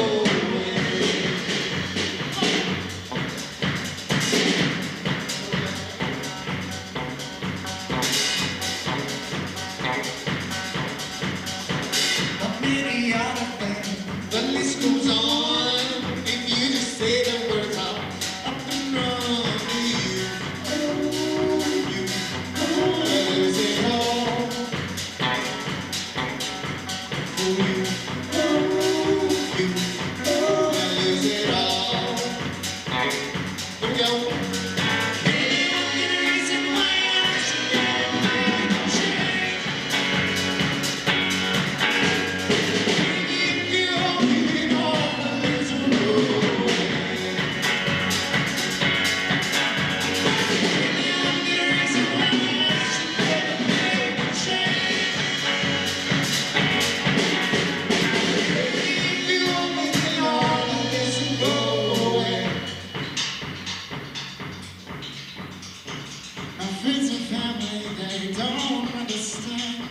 They feel there is so much it's in my hand, but for you, I lose it all. Oh, for you, I lose it all. Give me one good reason why I should never make a change. If you hold me all.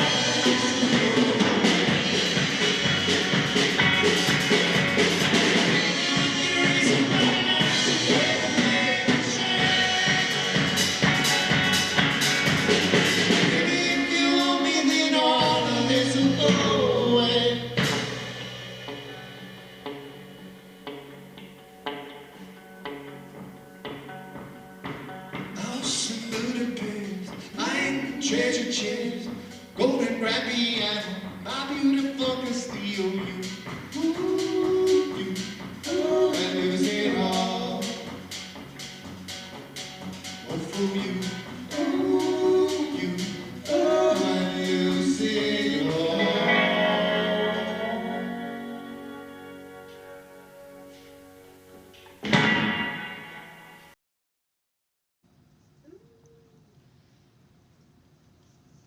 Welcome back. My name is Anthony Salvano, and I'm coming to you live from Explora, here at the 5th Annual New Mexico Science Fiesta.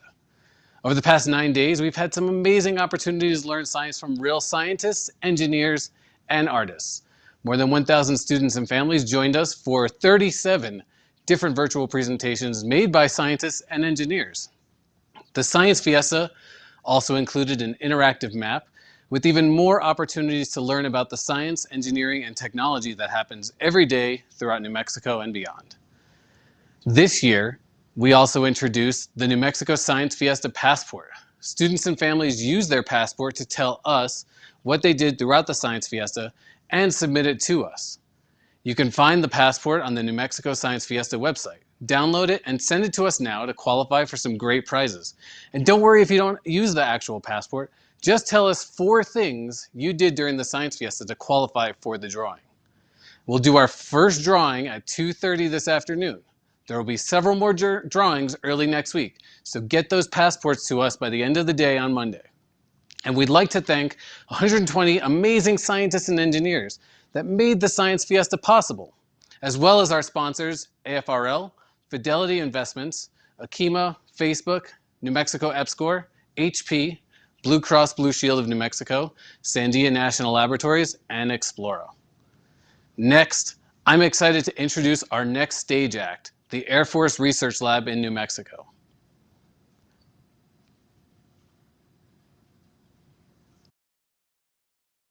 It's only one of the sponsors for the New Mexico Science Fiesta. They also organize another huge science education event each year, Super STEM Saturday. Look for this great event in early spring next year. Today, we have Matt Fetro, who is the Outreach Director for AFRL, and Rhonda Cole-Harmon, who runs New Mexico STEM Academy. They will be doing some demonstrations that are all about propulsion. I'll see you over there with those two in just a minute.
All right. Are you ready? Let's do this. Okay. So Matt, I see that the title stage act is mass accelerated. Yeah. Tell us a little bit about that. Well, it's a better way to say it than rockets, right? But we're going to talk about propulsion, and in most cases for propulsion, right, we're going to make an object move forward by shooting stuff out the back end, right? And so we're going to show you several different kinds of propulsion today. Awesome. Well, here we go with Matt and Rhonda from the AFRL. So thank you, Anthony. Research Lab, or the science and tech arm of both the Air Force and now the Space Force. And perhaps to celebrate that, and mostly just to have some fun, we wanted to show you a couple different kinds of propulsion. So rockets are what people think of, right, when you think of propulsion. And in that case, they use combustion, right, to shoot a lot of kerosene out the back end of the rocket, in the case of SpaceX, and that propels the rocket forward. We're not going to do that today because those things are a couple 100 feet tall and 12 feet around and full of kerosene. But we're going to show you a couple of other ways to actually make propulsion. And so this is my partner here, Rhonda Harmon, and we're going to start with the smallest but a very cool version of propulsion, and we're going to use chemical reactions to create force. And we're going to release that force and then go ahead and let it shoot the rocket forward. Go ahead, Rhonda. All right, I'm going to take my mask off for this demo part of it. We're launching today the Mighty Seltzer rocket. So it's got an Alka-Seltzer tablet and some water, and we're going to create a chemical reaction. So before we do that, I want you to kind of understand how this works. So I've got a really minor flask here that's filled with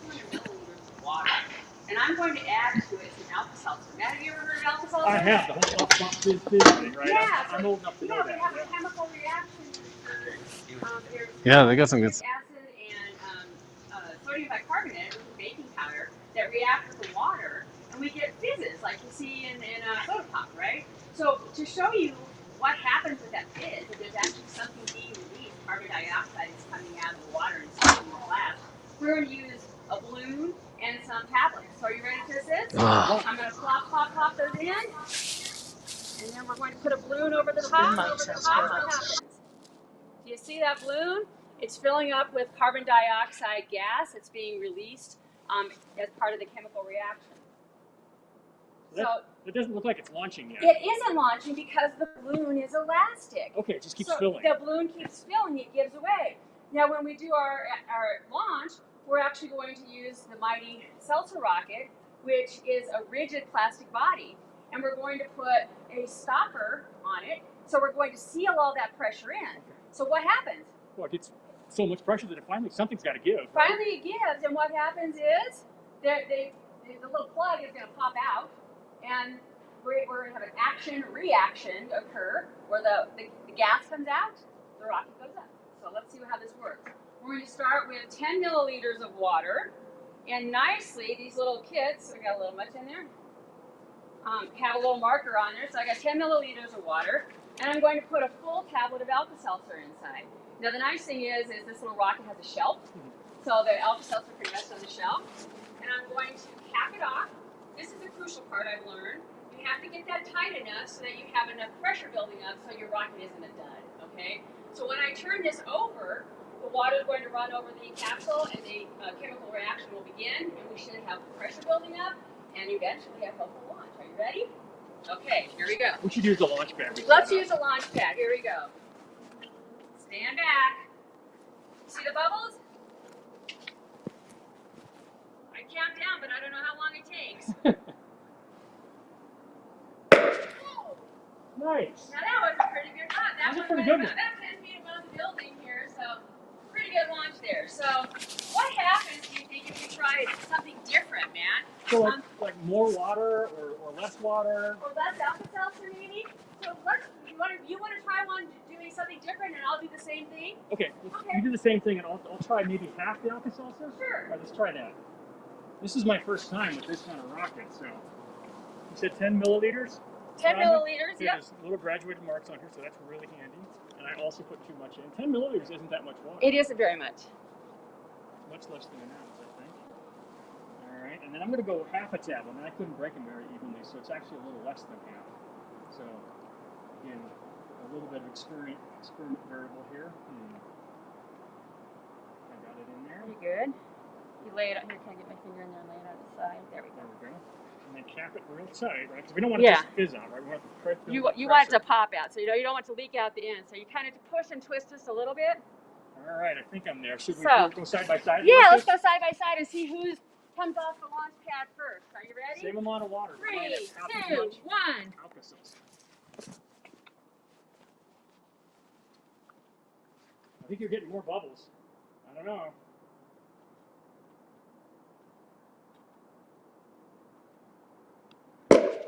Mine popped first. We're pretty high. Let's see what happens with yours. Wow, I think yours went higher. I think mine went higher. It was slower. It took longer to build up that pressure. Longer, but I think it built up more of the gas bubbles in there, so it had more gas rushing out. More action results in more reaction. Equal and opposite. That's awesome. So with the Alka-Seltzer tablets, right, we created that pressure, that force that then was released. We did that using a chemical reaction, right? Right. So one of the things that we do in the Air Force a lot is we work on space technology, and we use something called liquid nitrogen, LN2, right? And so I'm going to talk to you a little bit about liquid nitrogen. So there's a lot of nitrogen in the air. It's a gas, right? Most of the air is actually made up of nitrogen, which is a pretty inert gas. But if you refrigerate it and make it really, really cold, just like any gas, you can actually make it liquefy, right? The same as steam, right? You can liquefy back down to water. But there's two things cool about liquid nitrogen. One is it gets cold when you get it to liquid. It's more than minus 300 Fahrenheit, right? It's really, really, really cold as a liquid. And the other thing, and what's important for today, is when it expands back to a gas, it actually expands out 600 times. That's a lot of expansion. A lot of And it does pressure. it really quickly because it's really hot out here today. So we're going to use that principle to go ahead and use nitrogen as the force to launch a different kind of rocket. Here, I got your bottle here. Now nitrogen is it expands from liquid to gas by 600 times. But one of the problems is it's really, really light. And so if you're going to have something come out the end, right, you want to push something big, you want something heavy to come out the other end of the rocket, right? So what's heavy? How about water? So I'm actually going to put water in this bottle first, and we're going to use it as essentially the pushing. They call it a reaction mass. All right, and that's what's going to actually come out really fast when the nitrogen expands. Now I'm going to put a little safety gear on, because as I said, nitrogen is more than 300 degrees below zero, and I don't want to get frozen. Add some nitrogen. And what's interesting is that as I add the nitrogen, you'll see it's actually boiling up. It immediately starts to expand. That's not going to make the rocket grow. But once I turn the bottle over and I plug that hole with water, the nitrogen expands continuously and it pushes the water out. I'm guessing the bottle's going to go somewhere. I'm not too sure where sometimes. So let's give it a try. Don't have any marks on this one, so it's hard to know exactly how much to fill. It's kind of a trial and error. But you can see that nitrogen turning into a vapor really, really quickly. And as long as I keep the hole unplugged, it'll just keep doing that. But if I turn the bottle over, oh God, I hate it when we get a squib. A squib. Hey Rhonda, could you give me another bottle? Yeah, let's try again. All right, we'll do it quicker without the explanation this time. Maybe not enough liquid nitrogen, maybe? I think that might be the case. Also didn't turn it over quick enough. So let's go ahead and just fill it a little quicker this way. And There's a sweet spot. we'll fill it this way. This is how I'm used to it. Oh, plus you can see all that That looks pretty cool. cool steam. All right, Rhonda, we're going to turn it over. We're boiling that, right? That's why that's Yep. boiling. In 3, 2, 1. Woo! Well, that was pretty cool. That's fun. And again, there's not a lot of controls on that. But you can see the water rushes out as the nitrogen expands and forces it out. And again, for every reaction, there's got to be an opposite reaction. Hey, now where does liquid nitrogen come from? They just pull it out of the air, right? So the air is 78 or so % nitrogen. And so they use electricity and compressors to go cool the air more and more and more until it eventually condenses. So we're converting a gas to a liquid using condensation.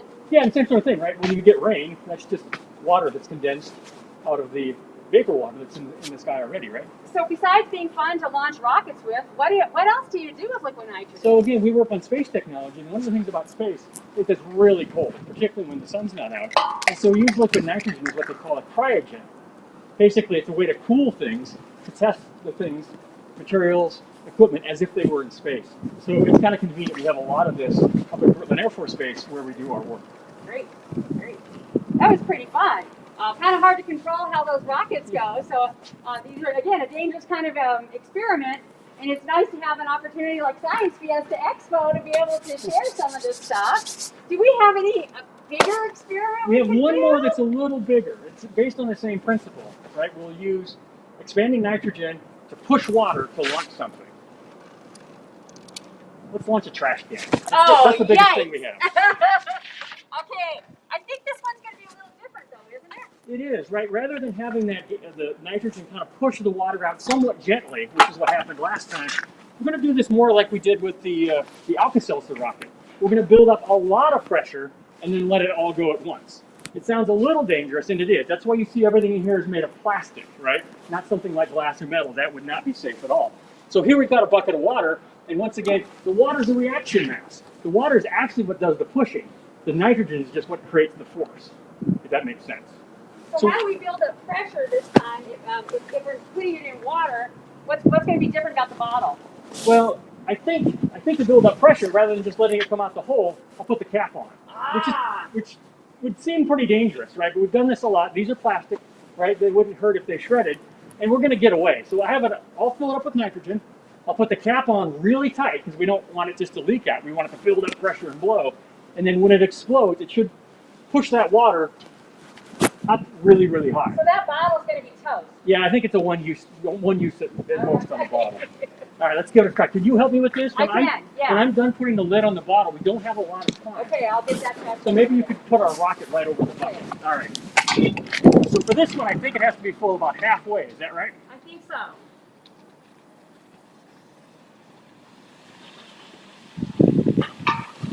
Nitrogen is one of the more fun things we get to work with because it's both really, really cold, and again, it boils and expands rapidly. Yeah, I think it's funny that you have it boiling so fast here as it hits the pavement. Okay, I'm gonna go with the lid here. All right.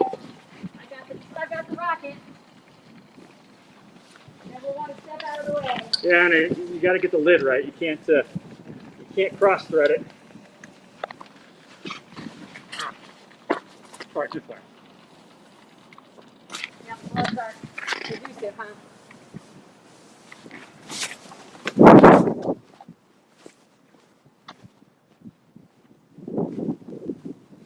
I hear bubbling. I don't know if that's a good sign or a bad sign. I don't know either.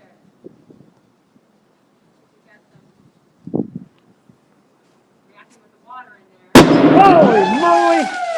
Rocket worked. Bam!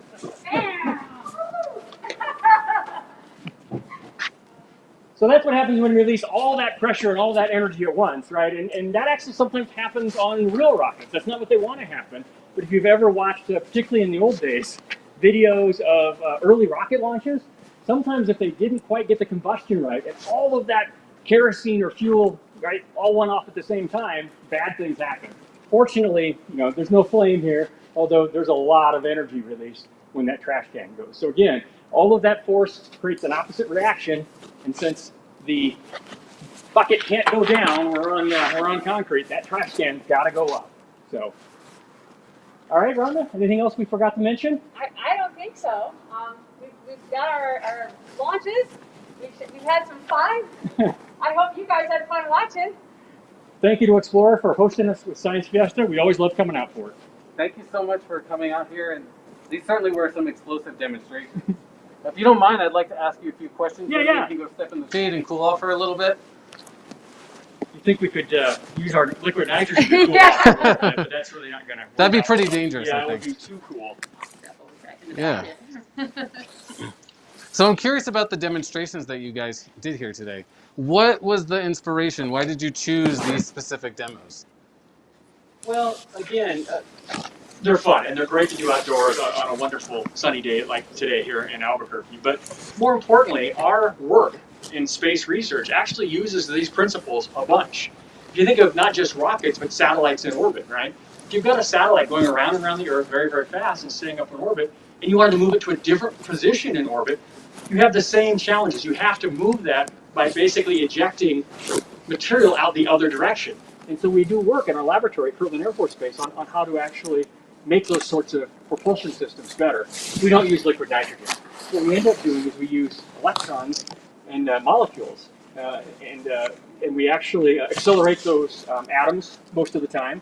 And then those accelerated atoms actually are what shoot the spacecraft forward. And that's a bunch of our research here in New Mexico.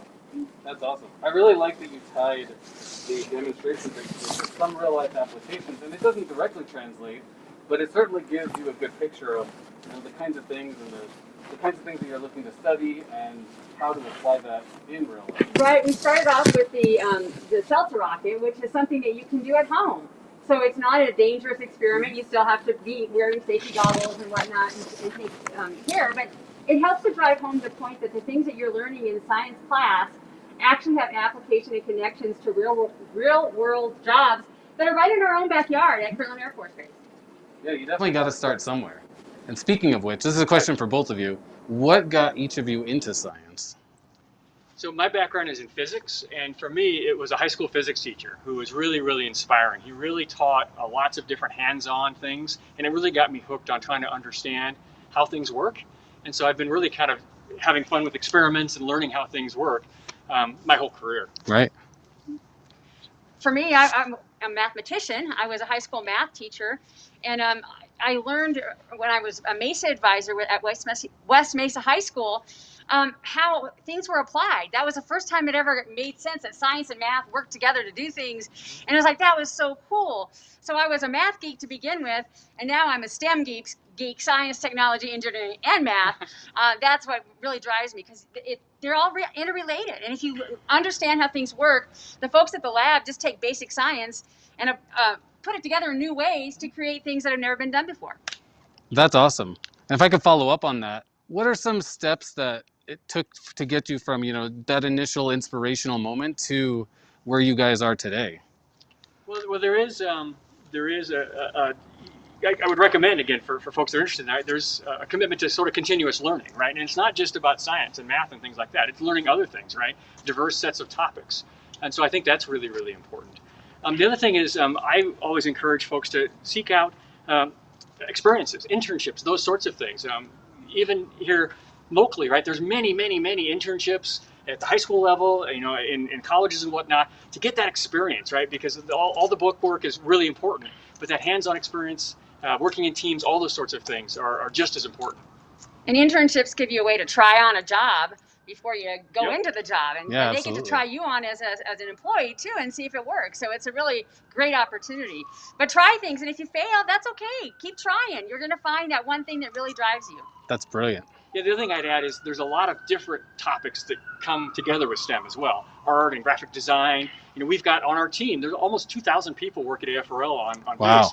And it's not just scientists and engineers. We've got artists, we've got graphics artists, we've got business people, finance people, and they're all there working as a team, right, to make the satellites better and to help us with our mission. So that's the other thing, is don't hesitate to look at different topics and different types of positions. Particularly these days, science is linked with everything. Yeah, that's so true. And since you guys brought it up, what are some things that you guys are currently doing at the Air Force Research Lab here in New Mexico that really excite you? Well, the biggest thing going on these days is the Space Force, right? It's not just a Netflix movie. It's actually the sixth service for our military. And people may not realize that there's hundreds and hundreds of people on AFRL here at Kirtland and different Air Force folks that are now part of that Space Force. And so we're excited about that happening, right? And there's all sorts of new things going on with satellites and in space. So that's really the hot topic for us right now. That's amazing. Thank you guys so much again for being here, for doing these exciting demonstrations, for making space propulsion, satellite technology real for all of us. And I'd just like to remind everybody that we have some more events coming up, and Eddie Garcia is here to tell you what's coming up next. Welcome back. I'm KOB4's Eddie Garcia, and we are coming to you from the New Mexico Science Fiesta. All right, you have the ability to choose your journey. We have two fantastic activities, both 30 minutes, which you can take part in. Now, your first option is going to be Jonathan Wolf with the Fractal Foundation. Now, this is excellent because you can learn to make beautiful fractals with a marker, scissors, and some paper, and the sky is literally the limit. You can make all sorts of just amazing shapes using the power of art with math. So that is choice number one. Choice number two is you can join Dr. Mustafa Hassanalian, who is joining us from New Mexico Tech with the Mechanical Engineering Department. Now, he and his students will be demonstrating drones and robotics and other technologies. So make sure you go to the New Mexico Science Fiesta website. The links are provided there, and these activities both start at 1:50.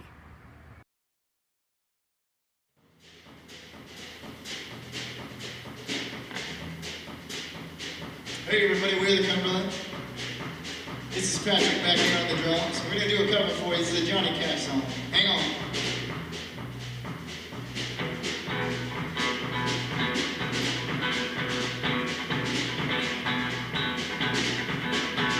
Well, I hear the train coming, it's rolling around the bend. Well, I ain't seen the sunshine since I don't know when, and I'm stuck for some prison. Well, time is dragging on. Well, the train keeps rolling down the sand. Well, now it's just a baby. My mama told me, son, always be a good boy. Play with life, but I'm trying to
Wow, that was pretty impressive. My name is Allison Brody. I'm helping out with the New Mexico Science Fiesta today, and I'm talking with Anthony Silvano.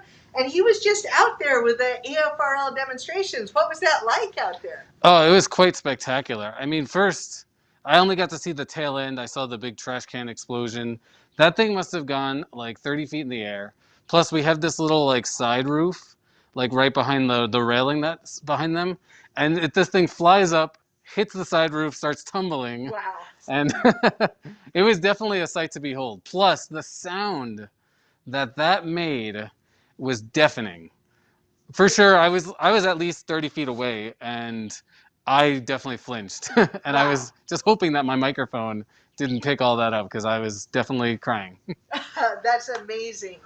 And that's kind of what the Science Fiesta is all about, right? Is Yeah. sort of showing science in different ways, from huge explosions to kids yoga that we've had. Help us understand, like, why something like a Science Fiesta is important. Yeah, so these science festivals, we see them all over the world. A lot of cities do these big kinds of events, and to me, there's several different things that are really useful and important with holding one. First is that, for kids everywhere, this could be that foundational moment, like Matt and Rhonda were talking about in our post interview, that gets them into science careers.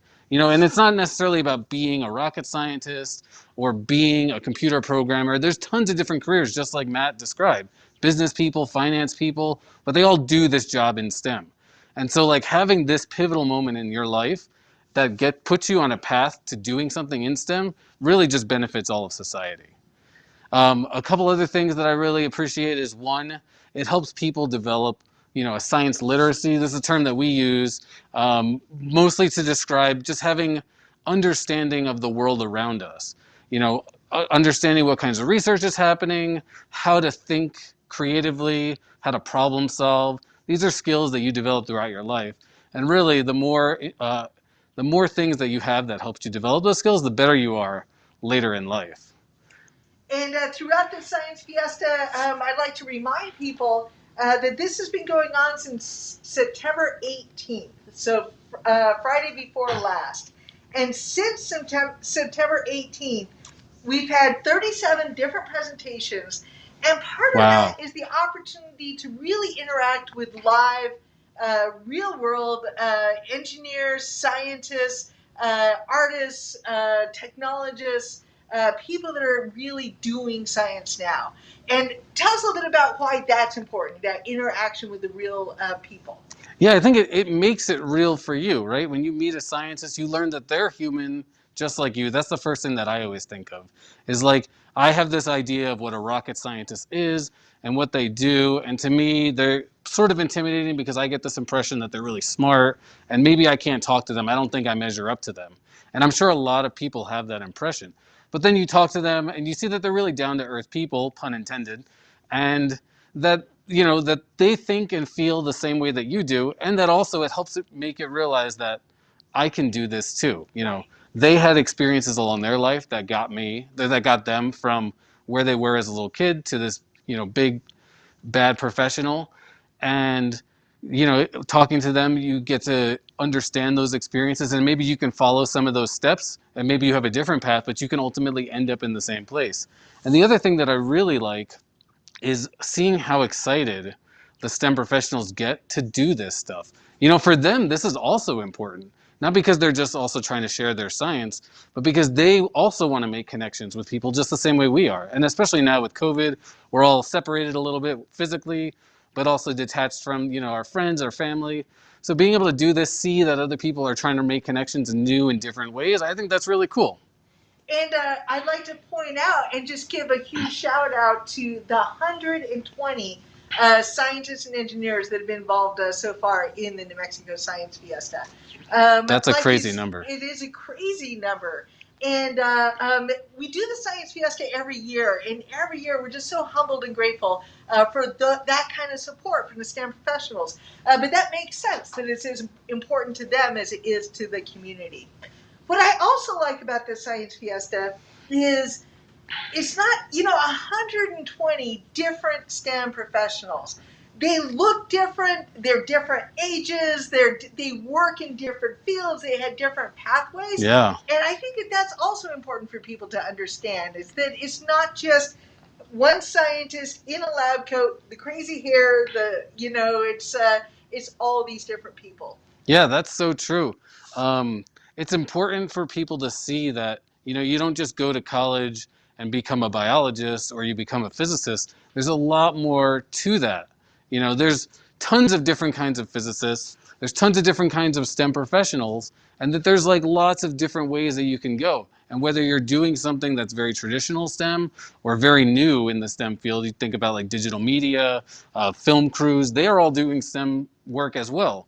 And there's so much nuance out there. That to me is what the STEM Fiesta is all about, the Science Fiesta is all about. Right. So I have a question for you. Yeah. You've been helping organize Science Fiesta for 5 years now. Yep.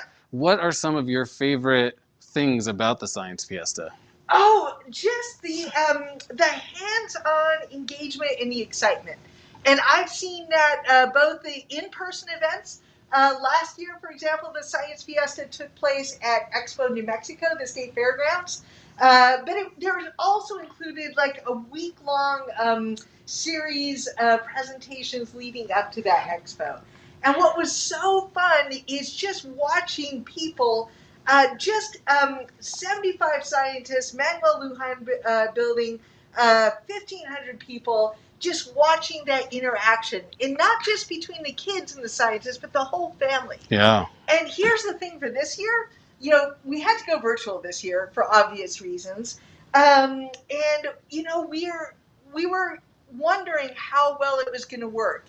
And what's really struck me about this year is that not just the level of engagement from 1,200 students and families and scientists and engineers, 1,200 so far this week.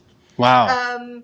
But also the level of curiosity. Yeah. And that opportunity for kids and teachers to ask questions, the opportunity for the scientists to explain and help people understand the world around us, and also the opportunity of together, it's like we're creating the world we want to be in, right? Like this, working together, learning together, this is the community that we want. And so that's what I really love about the Science Fiesta as well. Do you have a favorite moment in the years that you've been watching the Science Fiesta grow? It's as you say, it's like there's large interactions that give you that like huge, oh my God, that was awesome, because you saw this giant thing explode. And then there's these small interactions where, a child or an adult is just discovering things. So all of those stand out for me. But one of my favorites is last year we had a jet engine.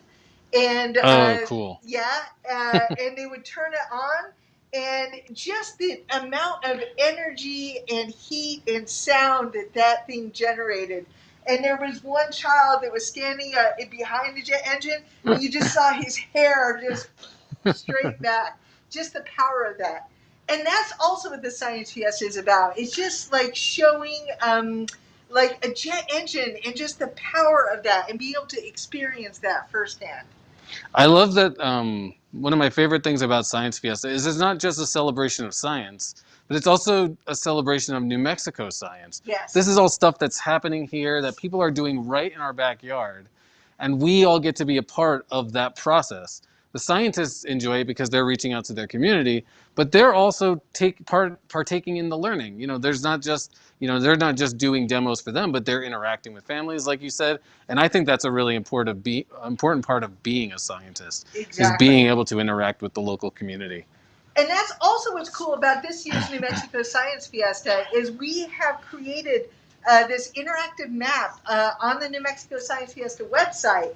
And that interactive map includes 43 different, what we're calling science destinations, where people, like you said, can just go around and see the different places and the different types of science and engineering that's happening throughout New Mexico. And you need to check out, especially the breakdancing video, Dancing Turtle. There are some great natural history videos from some of our national monuments, national parks. The Pajarito Environmental Education Center has created some. There's some great archaeology themed ones. Oh, very cool. Yeah, there's some great weather themed ones. There's some engineering ones. Just again, a tremendous variety of different ways that science happens in our communities. Is there a location here in New Mexico that is like for you quintessential STEM, like I can be here all the time kind of experience? Well, I kind of like the outdoors, and so a lot of those outdoor trails that people make at the here in Albuquerque, one that stands out is the Rio Grande Nature Center. They label some of the plants and stuff so that you can understand what it is you're seeing. Once you understand what it is you're seeing, it's a lot easier to understand how they all interact together. And then, like the Pajarito Environmental Education Center, New Mexico Game and Fish also contributed some stuff. So, yeah, the natural world's sort of my place. That's awesome. Yeah. So we hope that you all have enjoyed and are continuing to enjoy the New Mexico Science Fiesta. We are, again, so excited to have been able to host this throughout this week. And because it's virtual, you can find recordings from every presentation posted on the New Mexico Science Fiesta YouTube channel. So check that out on the website. And you can browse these presentations. And we, at 2:30 today, after you go to the next breakout session at 2:30 today, Anthony is going to be announcing some of our passport winners. So go to the website, find the passport, tell us 4 things that you did during the course of the Science Fiesta, and qualify to win some great prizes. Yeah, I'm very excited about being able to provide those prizes for you families at home. So I really can't wait for that moment. Nice.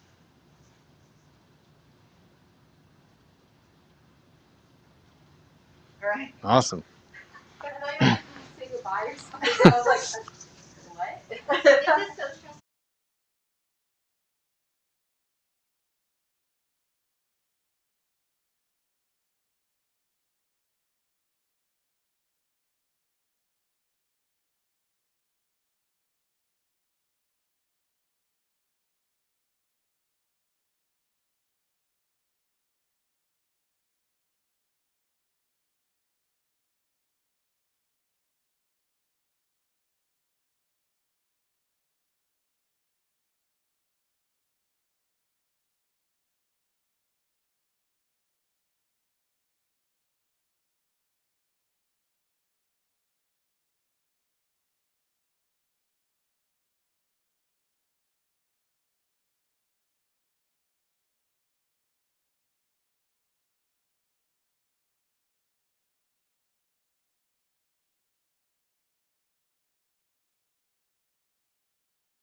We're the Cumberlands and this is colder weather.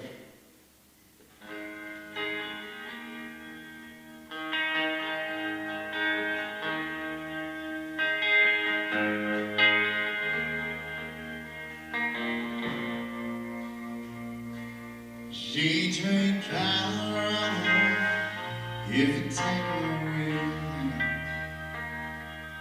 closes the door before the winter is a cold in. Wonders if our love is strong enough to make him stay. Just answer by the taillights shining through the window pane.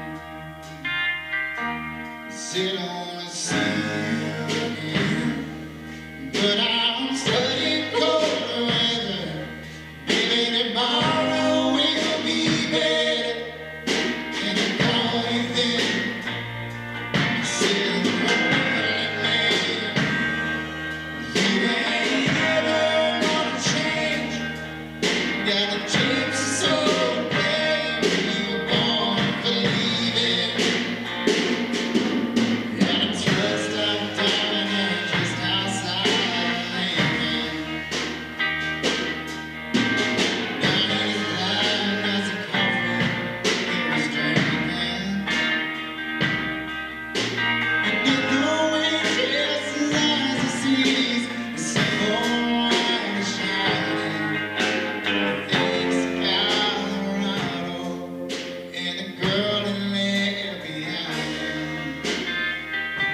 Sit on a ceiling,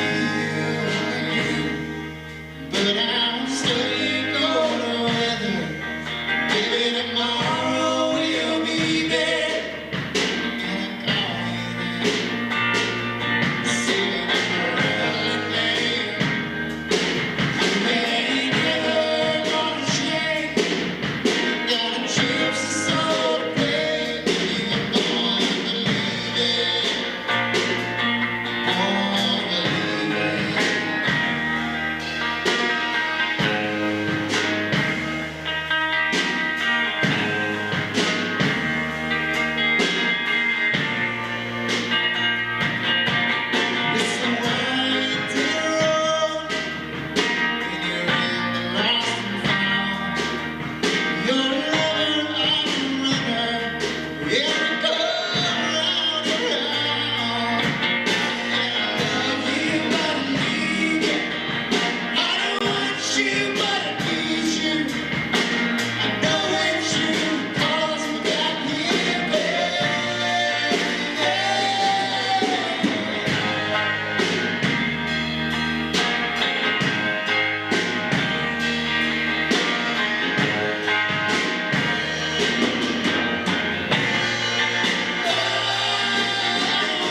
And when I close my eyes, I see you. No matter where I am, and I can smell your perfume through those whispering pines. Now I'm with your ghost again. It's a shame about the weather, and I know soon we'll be together. I can't wait till then.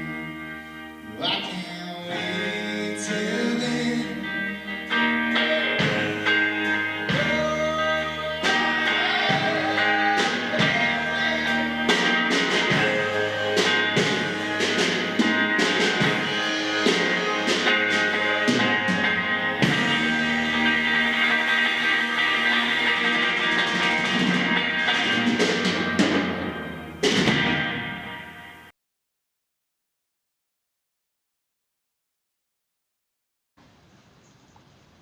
Welcome back. My name is Anthony Salvagno, and I'm coming to you live from Explora here at the 5th Annual New Mexico Science Fiesta.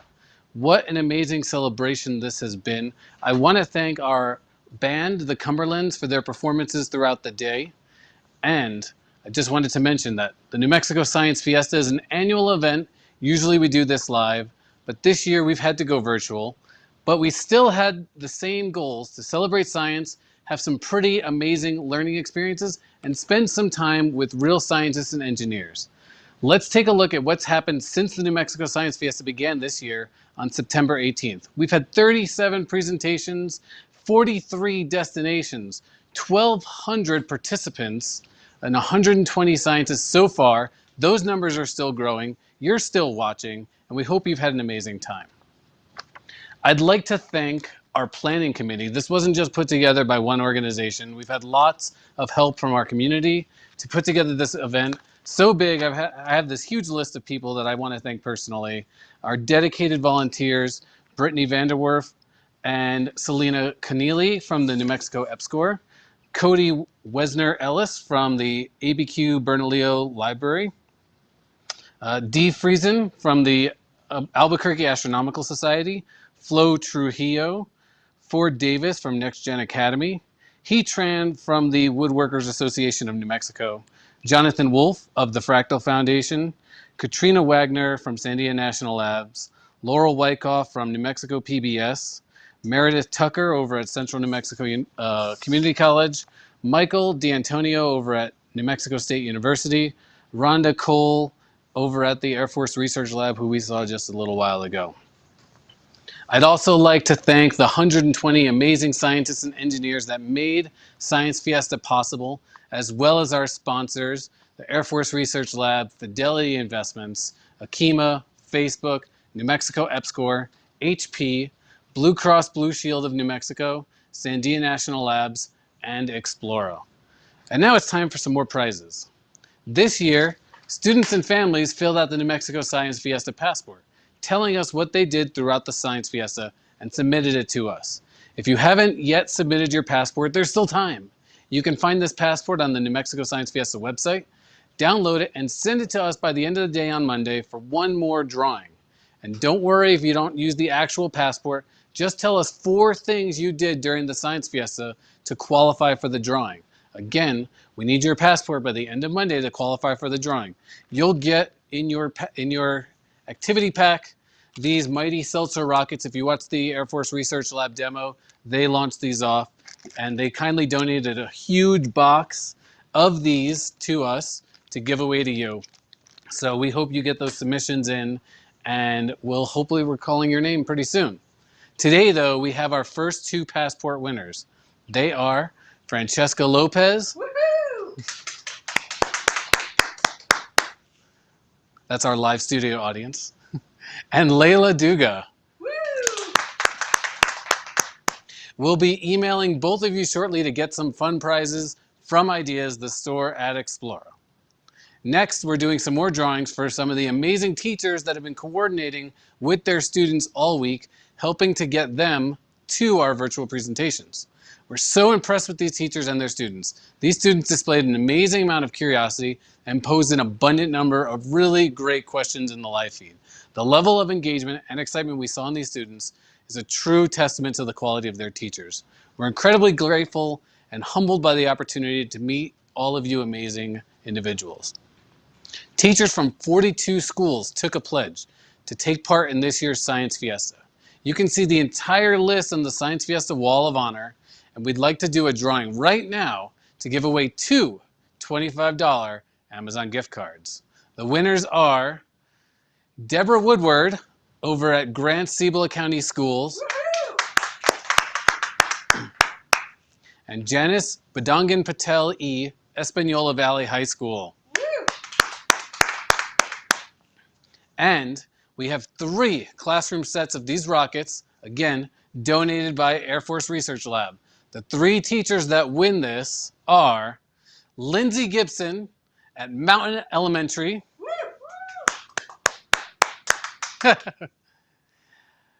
Janellen Ombid over at San Juan Elementary, and last but not least, Christy Snell over at E.G. Ross Elementary.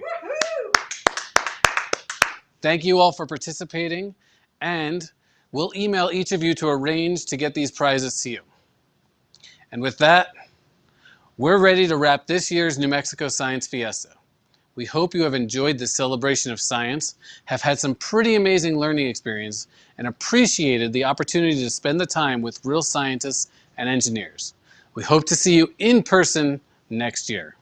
And one last time, we'd like to thank the 120 amazing scientists and engineers that made the Science Fiesta possible, as well as our sponsors, the Air Force Research Lab, Fidelity Investments, Akima, Facebook, New Mexico EPSCoR, HP, Blue Cross Blue Shield of New Mexico, Sandia National Labs, and Explora. Thank you all for spending your evening and afternoon with us, and we hope to see you again next year. We're the Cumberlands, and this one is Hallelujah.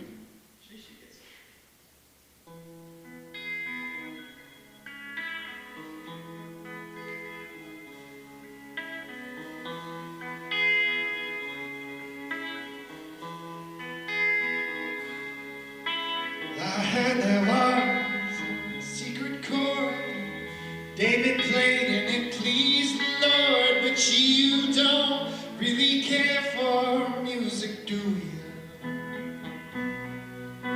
It goes like this: the fourth and the fifth, minor fall and the major lift, baffled king combustion, hallelujah, hallelujah, hallelujah, hallelujah, hallelujah.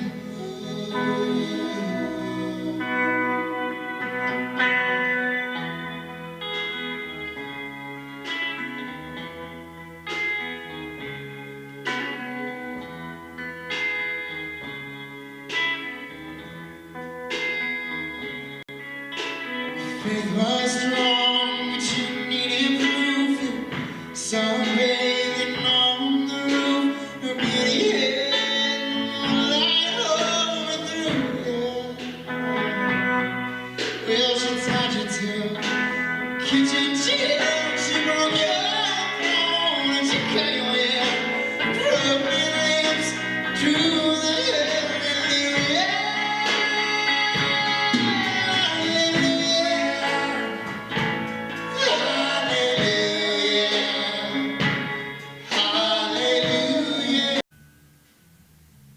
We're the Cumberlands. Faith was strong, but you needed proof. Sunbathing on the roof, her beauty hid light overthrew you. Well, she tied to a kitchen chair, she broke your throne and she cut your hair, broken lips to the heavenly air.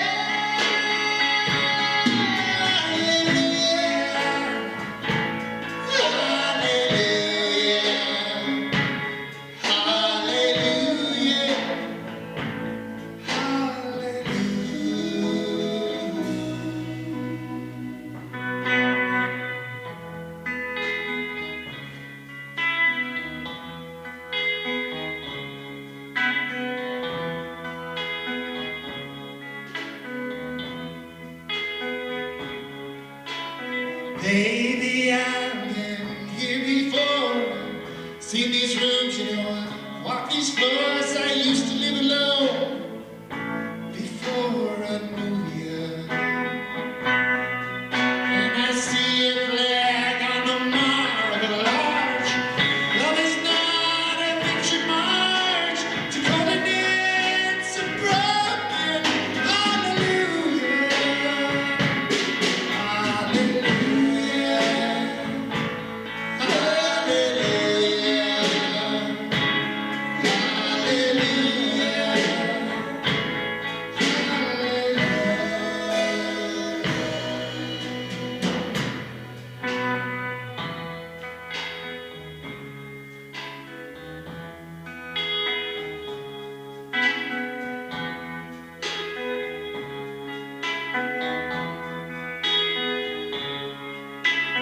Here